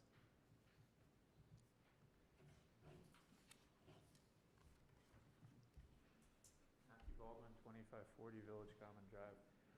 Couple items. In the spirit of hopefully getting Build 2 gone, Build 2 should hopefully be deleted. In the floor area calculation, I think it's just the wording might be a little confusing, or where that now says including. So is it the intent of the township that you include those areas? Because it talks about excluding, and then it says including, which means you could be excluding and including. That describes general administrative areas? Right, those are excluded, Correct. and the intent is That those other areas those, be included. those are viewed as general administrative areas.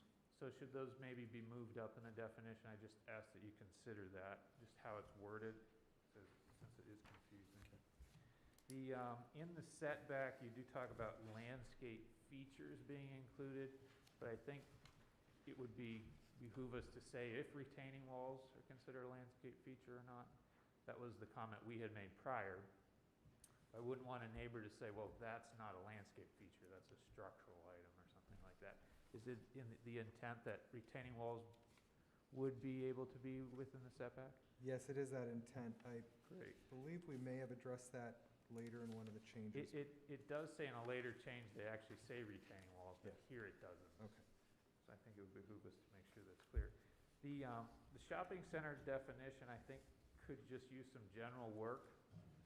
If you talk about ownership structure in a shopping center, you might want to leave that out completely, because there are shopping centers across the country that are owned by multiple parties. Boxes, like a Sears box can be owned by someone. The mall could have 12 different owners. So I think we need to maybe take that whole ownership idea out of that definition.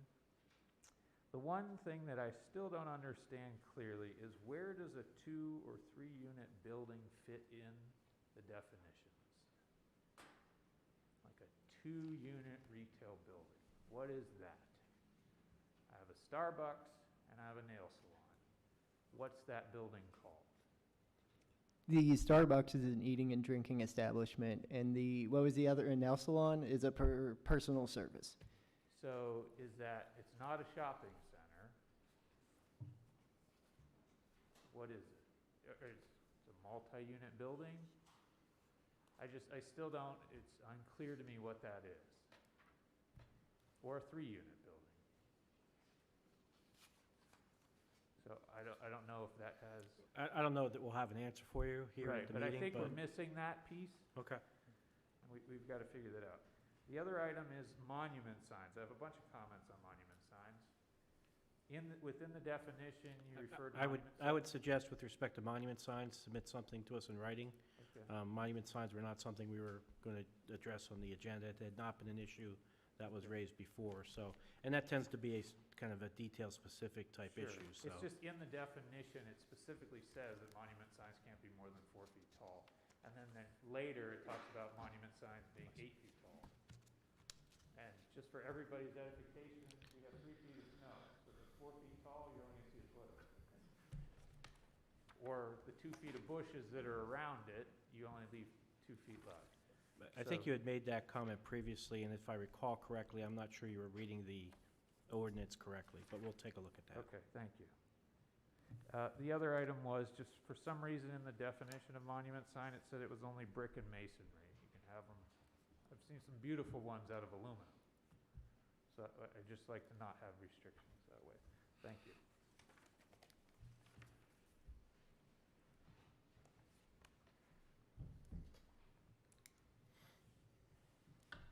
Any other comments on the definitions that we've gone over?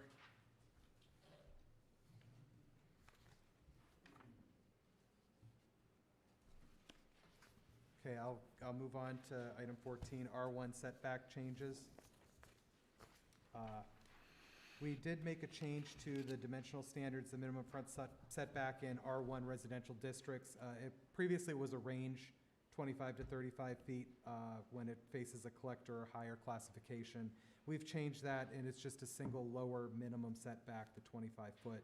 Similarly, there was a range of 15 to 25 feet when it faces any other street classification, and we've chosen to just choose the lower 15 foot as the minimum setback for the facade. So any questions on that?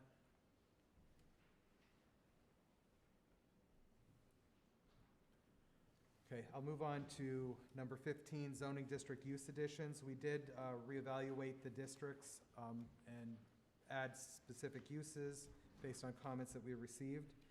I'll just begin with the C1 corridor commercial district. We added car wash accessory to an accessory use permitted by right, and I'll explain the car wash accessory a little bit more as we go on. C2, the regional commercial district, we've added the following permitted uses: business services, clinics, daycare centers, multi-establishment centers, and recreation facility public. We also moved vehicle sales, rental, service, and repair from an accessory use to a use by right. We did add the following accessory uses by right to the C2 district. It was car wash accessory, vehicle fuel station retail, and vehicle detail. Under the C3 interstate commercial district, we added the definitions that are, the uses that I explained the definitions earlier: building trade, exterminating services, towing services, and transportation depot. And we also added the accessory use by right of a car wash accessory. In the MU1 neighborhood use district, we added shopping center neighborhood. The accessory use by right of car wash accessory, drive-through facility. We made a change to limited lodging, just the title is now long-term. We added recreation facility commercial and shopping center. Oh, I noted that shopping center neighborhood was there. And also, we removed permitted by conditional use as a crematory accessory. And we moved it to accessory use. Oh, accessory permitted by conditional use, I'm sorry. The following accessory uses are permitted by right: car wash accessory, and accessories permitted by conditional use. Here's the crematory accessory, I apologize. Under the neighborhood mixed use district, we added recreational facility commercial to the permitted use. We moved crematory accessory from conditional use to conditional accessory use. We added car wash accessory, permitted use, and the definition. And this is, as I mentioned, I would get to. Car wash accessory is a single bay car wash used in conjunction with and accessory to the principal use located in a non-residential zoning district. That would cover convenience, say a convenience store that would have a single bay car wash, any sort of non-residential facility, whether it be, say, some sort of transportation depot that has a wash for its vehicles, that type of use.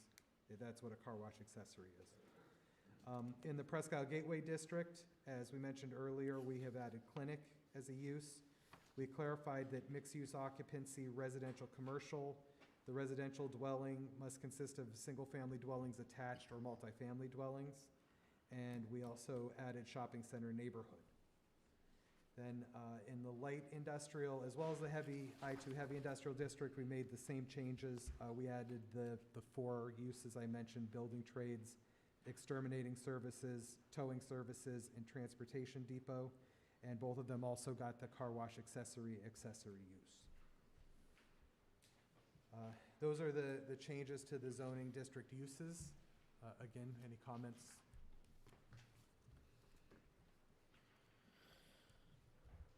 Greg Rubino. Matt, with respect to the changes you made to MU2, I see everything that you've added in convenience store, large and small, all of those things as conditional uses.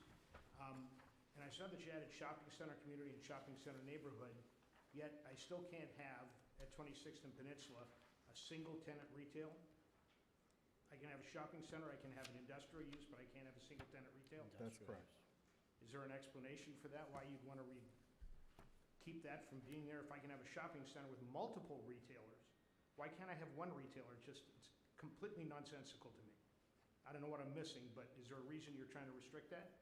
Those are the district regulations for MU2, which are more than just that single site. So they apply across the entirety of the MU2 district.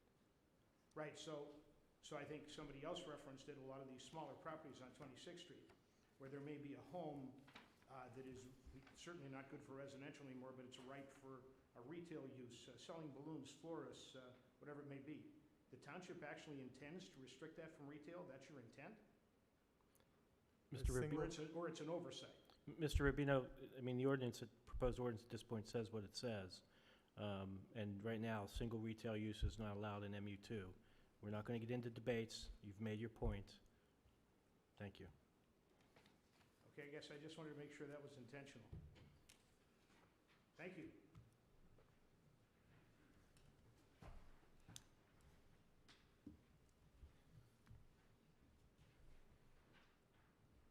Any other comments on the zoning district use additions?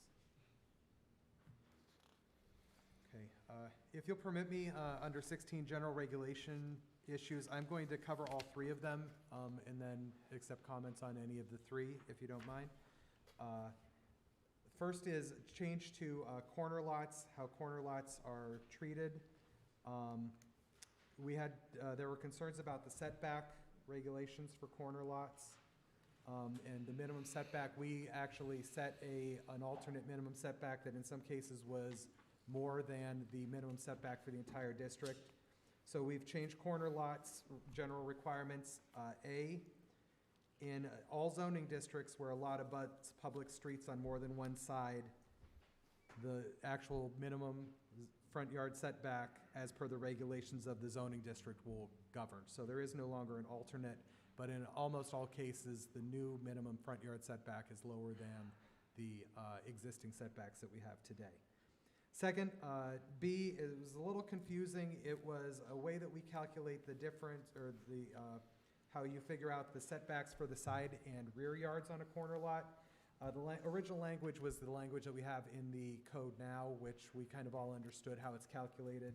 We understand that that's a little difficult for some people to grasp, so we tried to make a little clearer that the total of the rear yard and front yard setback distance has to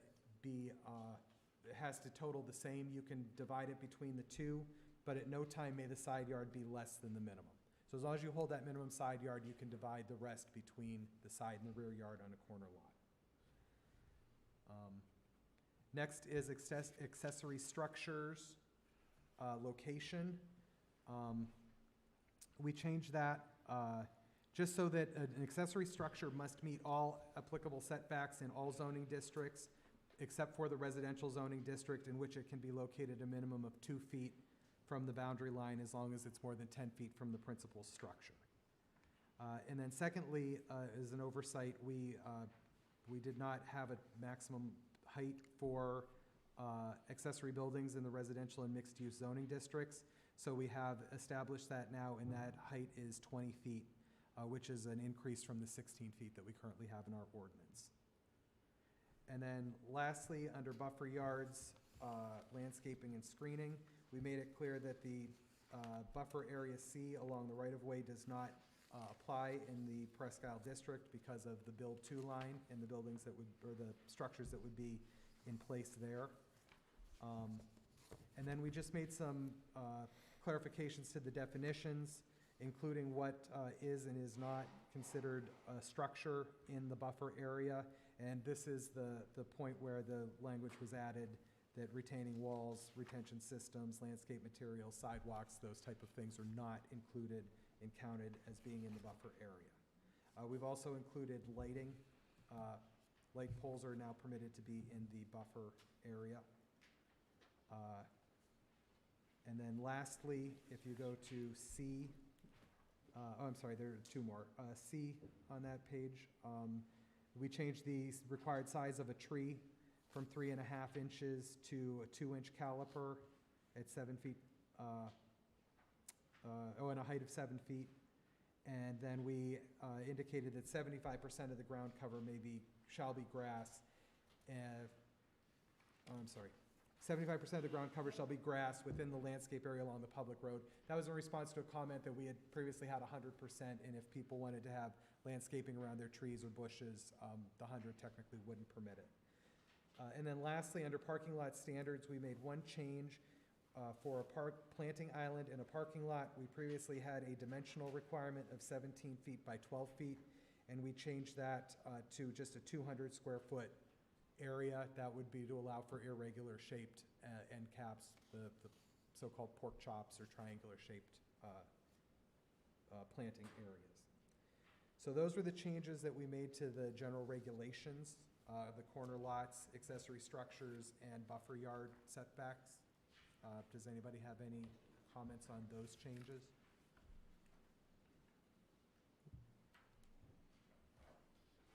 Anthony Cafaro with Millcreek Mall.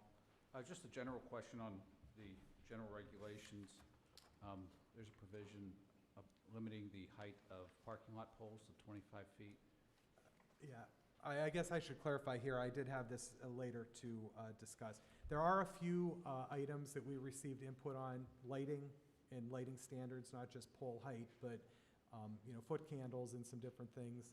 So there's the lighting issue. There's also issue on signage, specifically billboards, a little more technical issue, and so we're still exploring those, and we're not saying that what is here is the final version, but we just didn't have all of that research done in time to In your change that. consideration with parking lot lighting, just consider properties like Millcreek Mall or otherwise, in order to meet a 25-foot standard, if we were to go in and say replace those with LEDs, we'd basically have to trench up the entire parking lot in order to realign everything. So Understood, yeah, that point. Practically impossible. Sure, that point has been made, and it is under considerations. Okay, thank you.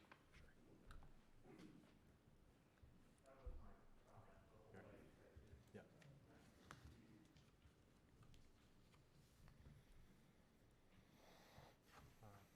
Anything else on the general regulations? I'm going to move on to supplemental regulations, and I may just take these separately just because there's quite a few of them, and if you have a comment, please let me know, and if not, I'll move on to the next. Supplemental regulations, the first, car washes.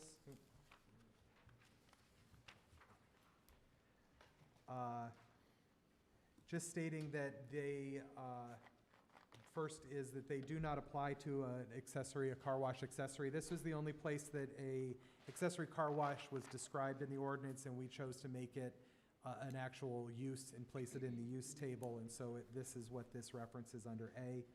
And then under B, we previously had a restriction for blowers and other power equipment being prohibited after 9 p.m. and prior to 8 a.m. all days of the week. We have modified that so it's when a car wash abuts a residential zoning district, the operation of blowers and other power equipment aside from the wash operation are prohibited after 9 p.m. and prior to 8 a.m. on all days of the week.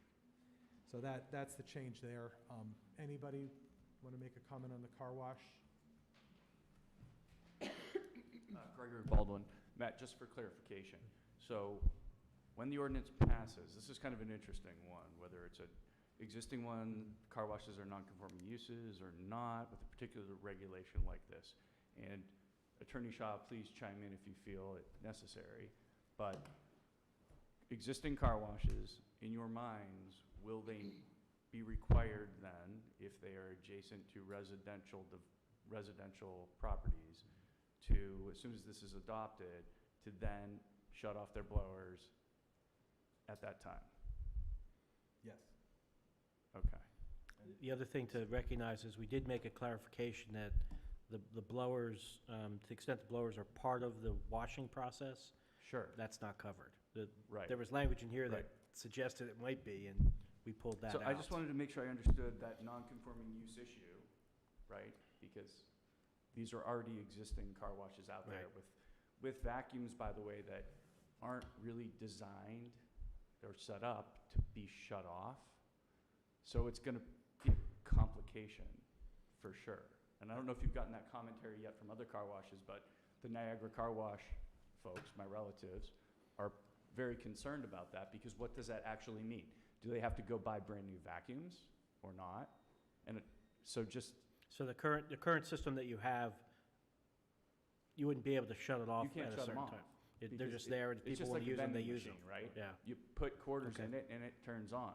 There's no apparatus or device associated with those machines to allow them to actually be on timers or shut off or what have you. So you understand my comment? I do, but Okay. I would like to note that the original language prior to the strike-through is the language from our current ordinance today. So those are all prohibited after 9 PM. Understood. I'm just saying, this is something we really should think about as well.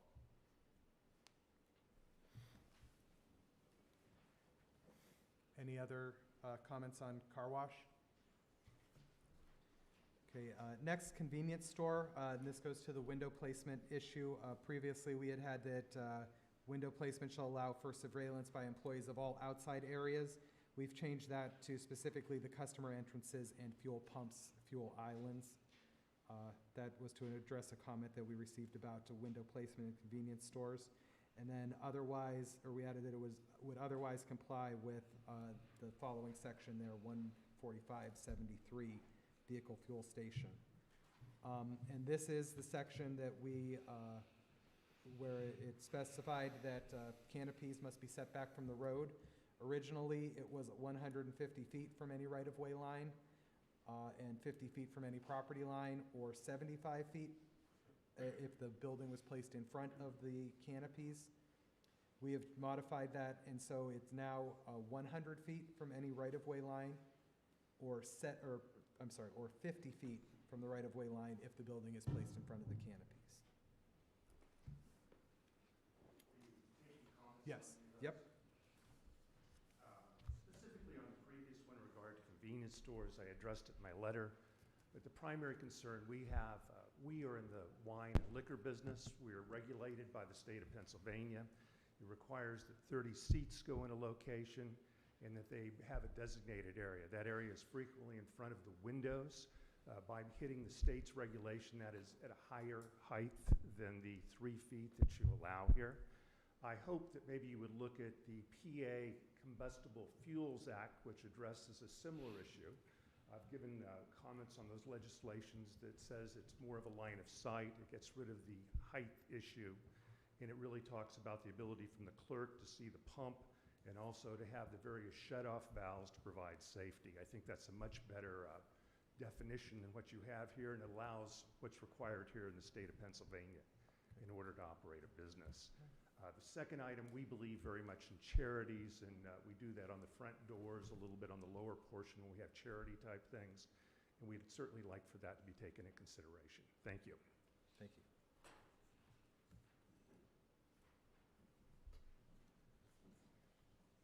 Michael Agresti again. The letter that we submitted, it seems like it's maybe a day or two late on the issue. I see that you did reduce it from 150 to 100. Respectfully, while that's appreciated, we would ask that you consider having the setback, the normal building setback, That 100-foot still presents challenges for properties, in particular the Renaud Peck property, to be able to configure that property. It's an odd-shaped property. It's kind of like a triangle. To get that 100-foot would, I still believe, be impossible for a convenience store use there. It would be helpful, I think, for my clients to understand the rationale for the setback. Is it a safety issue? Is it an aesthetics issue? What's driving that setback? It is an aesthetics issue. The desire to keep the canopies off the road and have them set back a little further. And the idea of having the store closer and the canopies behind it, I'm trying to picture an example of that. Is it in other cities that you have examples where that? I mean, there are, I've seen it, but I don't know that there's any locally that I could point to right now. All right, I can certainly send you some examples if you would like. If you could, I think that would be helpful, because it's kind of a foreign concept, and it's causing them a lot of consternation as to how they could use that site as a convenience store and meet the current specs that you have. We do appreciate the reduction by 50 feet. We just ask you to make it the building line. Thank you. Attorney Agresti, just real quick on your letter, you commented about the tanks, and we'll look at that concept. Oh, yeah, that was an easy one. Yeah. Thanks.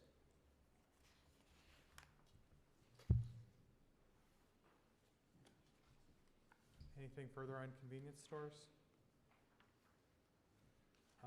Okay, moving on to signs. Under area of signs, we made a clarification. Previously, the ordinance indicated that we would measure any sign by the smallest rectangle that encloses the entirety of the sign.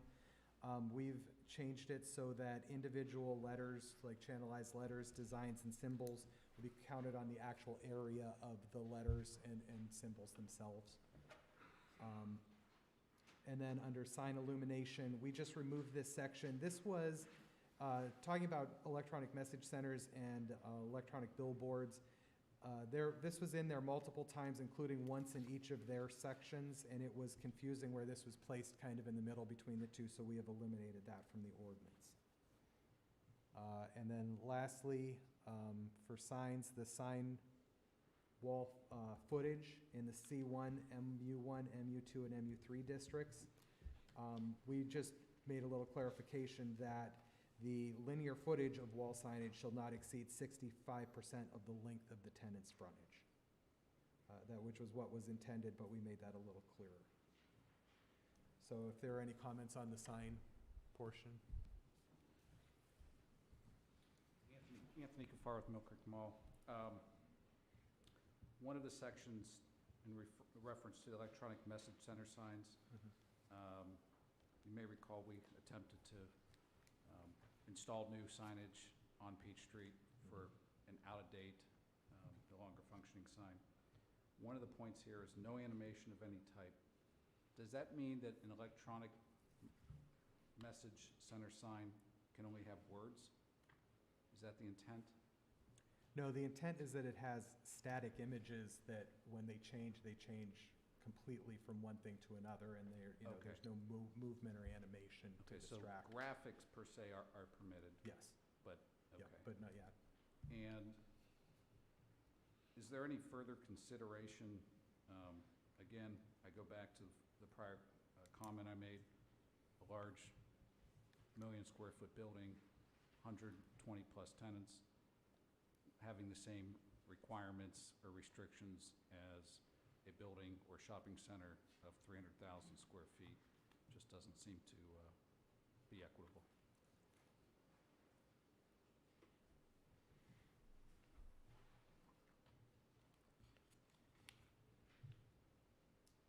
Matthew Baldwin, thank you for making so many good changes. There is, on that linear footage, there's a different wording in one of the sections. Matt, I couldn't find it. I wanted to make sure it was consistent for you guys. The linear footage for the 65%.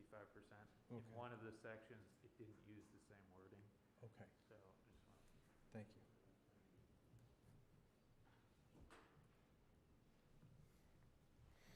Any other comments on signage? Okay, moving on to parking location.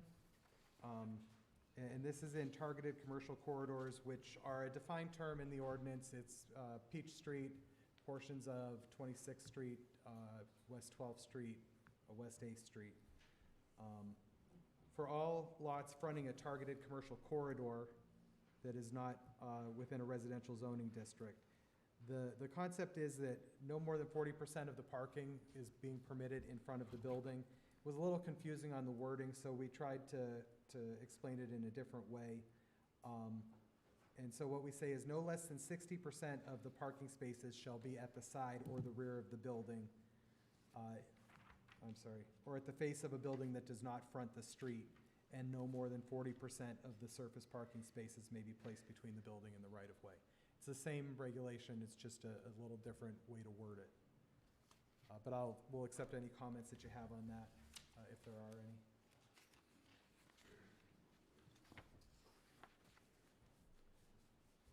Gregory Baldwin again. I'm getting tired of hearing myself talk. I don't know about you guys. But nonetheless, we are very concerned about this particular issue. It's been alluded to by Mr. Rubino, Mr. Torella, and some others as well. You're talking about some very significant issues when it comes to designing and laying out sites for users. If what we're trying to do is incentivize redevelopment, bring more users into town who just aren't the same users we see all the time, they have very specific layouts that you have to meet and comply with. Drive-throughs go around the backs of buildings. Loading facilities are on sides and or rears of buildings. A regulation like this, I think, is particularly difficult when you're trying to push parking to a side of a building primarily, or the rear. And rear, frankly, in the end, is just not even practical. Not only do you not really want to park that far away, it's access issues, it's more doors to the back of a building, which is walking into a storage area versus the retail area of the store. There's significant issues here, particularly with crossing drive lanes, drive-through lanes by pedestrians. None of us really want to create dangerous situations. I don't know about you, I've tried to cross a couple Wendy's drive-through lanes and almost been killed. So, I think we really have to think about this hard, particularly in, West 26th Street, right? Again, the properties are very small, I mentioned it before. What do? You end up with smaller buildings, now you have single retail establishments versus shopping centers. This issue grows and grows and grows and grows. Thank you.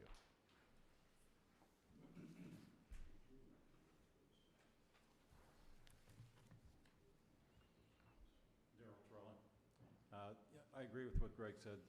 Splitting the parking lot like that doesn't really make too much sense for a lot of operations. I don't care if they're office uses or they're retail. You create a situation where you have two entrances. That's never going to happen. And if you have the building closer to the street, are we required to have a storefront there? If all the parking's in the back, for example, we're going to have our storefronts facing the parking lot to make it convenient for the customer. Are we required to have a storefront on the street side? Or do you want us to have, you want to have the back of the building facing the street? That's what that's what this concept is is creating. So and as I said before, deliveries and everything else, usually in the rear or the side, as Greg had just mentioned also. So you're creating a situation where it's not a good aesthetic for the township as well. Thank you.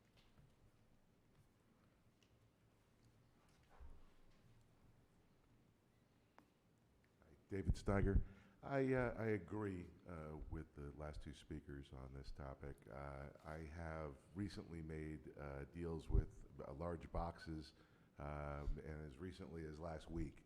And I can tell you that their requirements are so tough, it takes so long just to make the deal with them. They're looking at the new world. So they're looking at an outside sales area as well, where cars can pull up. They then have outside storage where they pull from, they prepare it, right, pull from, and then cars would pull up and they would then give them the goods outside. Well, that's the new world for COVID. But in addition, if you buy something online and you return it at the store, they've got these trailers in the back, and there's a lot of movement back and forth, not just on the loading dock, but also additional storage now. So I agree, it is impractical to split the parking, to have so much of that parking, maybe some employee parking, in the rear, but not for the customers. Thank you.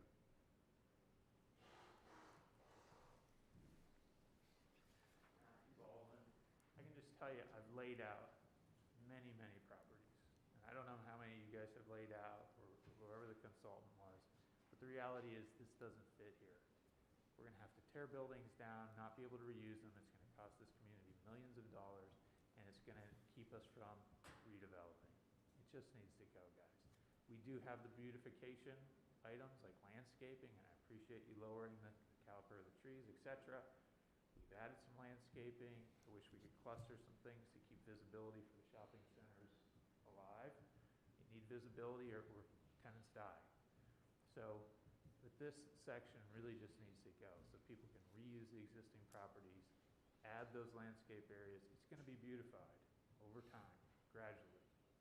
So please consider it.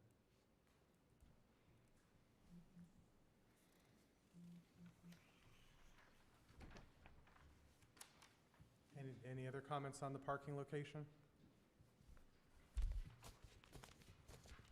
Okay, then I'll move on to 18, non-conforming uses and structures. We did want to, we do realize that nonconformities are unavoidable when you are adopting a comprehensive rezoning process. So what we're trying to do is eliminate some of the burden, which would, by allowing expansion of nonconforming uses to be authorized by the zoning officer in certain situations, which would eliminate the need to seek a variance from the zoning hearing board. Previously in the ordinance, we had proposed 25% enlargement for a non-conforming use as long as it was not single-family residential. We have included, or I'm sorry, as long as it was not a residential use. We have included single-family dwellings detached, as well as public buildings to fall under the non-conforming use 25% expansion clause. And then we've also just clarified with the words enlargement or expansion. So you'll see that there's a lot of different changes there, but mainly it's adding enlargement to anywhere it said expansion. So it does, again, at number 5 there, state that it does permit single-family dwelling detached or public, commercial, industrial, non-conforming use to be authorized by the zoning officer. It is cumulative, so if you do 10% at one point, then 15% would be remaining. And lastly, it's just a rephrase of what was there stating that residential non-conforming uses could not expand. It just states that the zoning officer does not have the authority to permit any enlargement or expansion of a non-conforming use other than that which is allowed in this section, which, as I mentioned, does include single-family detached dwellings now. Also, it's clarified in 145-103A that we removed the required setback, which was a confusing term, and just added dimensional requirement to that language. And then tried to make it clear that if a nonconforming structure is expanded and does not increase or create a nonconformity, it can be allowed, or I'm sorry, to the extent. Oh, if you were to increase or create a nonconformity, then it could only be allowed by the zoning hearing board. Sorry, I know that was a little disjointed, but if you have any questions or any comments on nonconforming structures.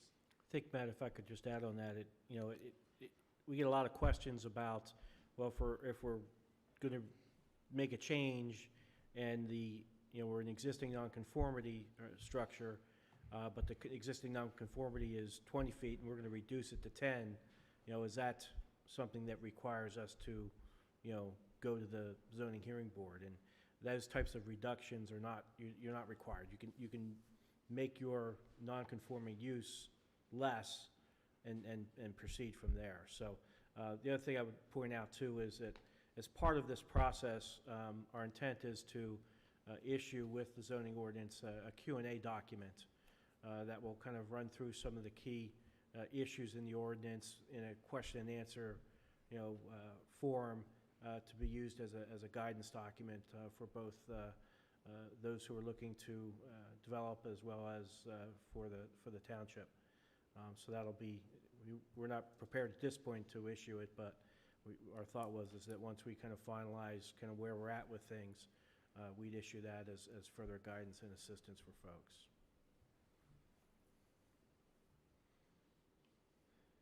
Any comments on non-conforming uses? And then lastly, that's very simple clarification. We did in the ordinance list everything that requires a zoning permit, and we just wanted to make it clear that the new uses of backyard poultry and beekeeping will require a permit, and we wanted to make sure that it was included in that article. So, any comments on those? I have a comment. My name is David Boone. I'm Northwestern Beekeepers Association, and I live on Tubbs Road in East Springfield, 6208 Tubbs Road. And we are right now working with the state of Pennsylvania, the club is, to get a state to all their, what they'll be making us do actually to become beekeepers. And and they supposedly, what I was caught, excuse me, just by a telephone call today to come up and talk to you people. I haven't been here before.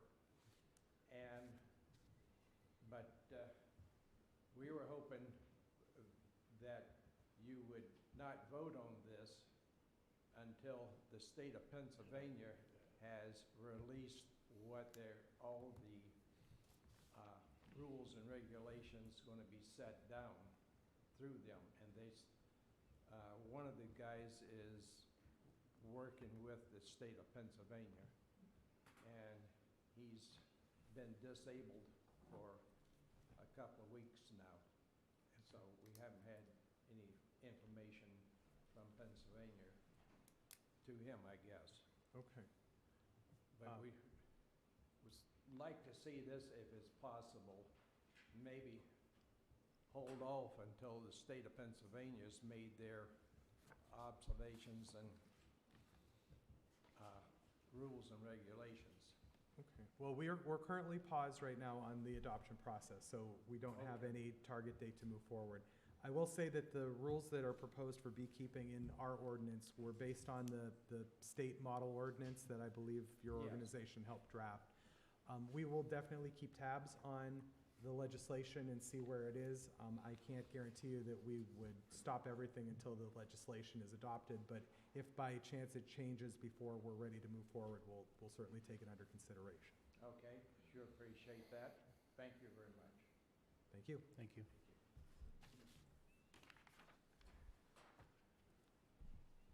Well, if there's no other questions about zoning permits, then Mr. Chairman, I'll turn it back over. Okay, are there any citizens to be heard?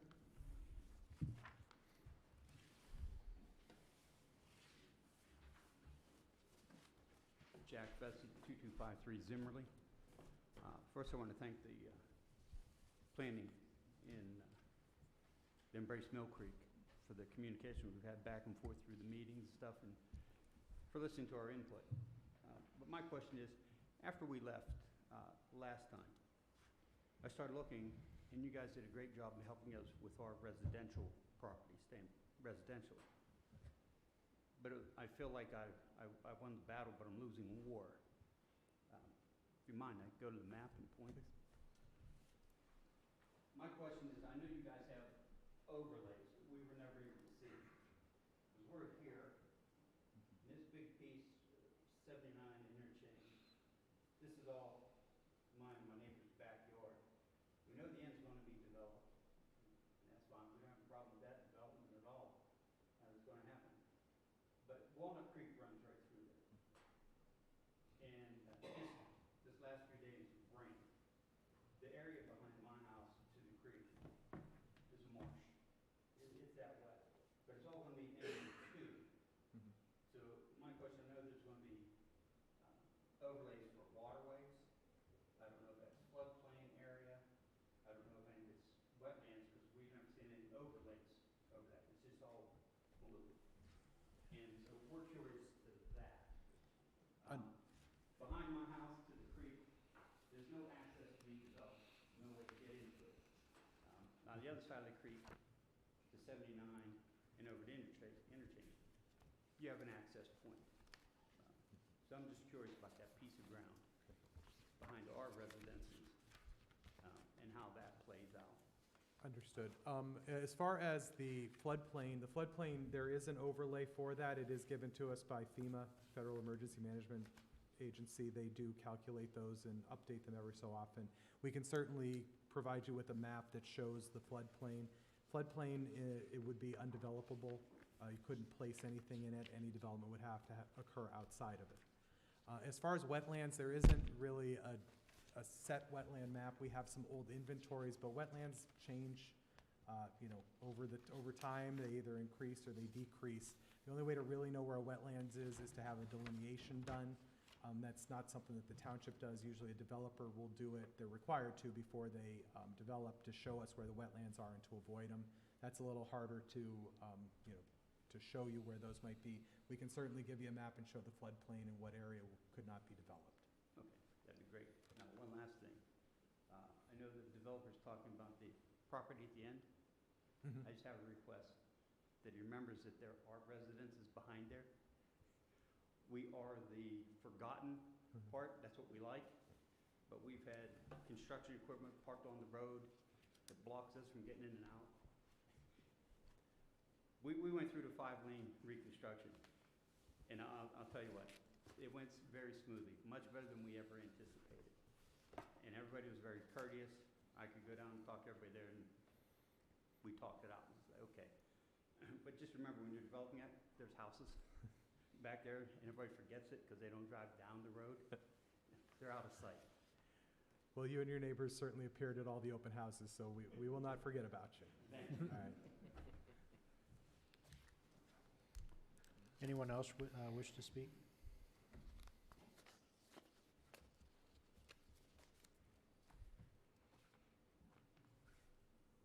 Brian McGrath, 4008 Commodore Drive. I had no intention of speaking here tonight. I didn't want to speak here tonight, but I heard one comment earlier that I just have to address, and that comment was, leave it alone. When I took office, we spent my 24 years correcting errors from the previous 50. And now you fellas are going to be correcting errors from those 50 plus the last 25. So you got 75 years of errors to fix. What I want to say tonight is stick with it. You can't throw your hands up and be frustrated and say, oh man, this is too tough. You got to stick with it. If you don't give it your best shot, nothing's going to change. So give it your best shot. Give everybody's comments here very careful consideration. I know you will. Make changes where you think they need to be made, but some changes in the township have to be made in order to make it better, and I think that this will eventually make it better. So thank you for doing what you're doing here tonight. Thank you.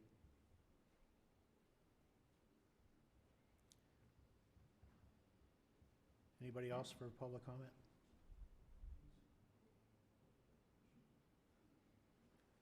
Okay, motion for adjournment? So moved. And I'll second. Motion, meeting's adjourned at 8:20. Thank you, everybody.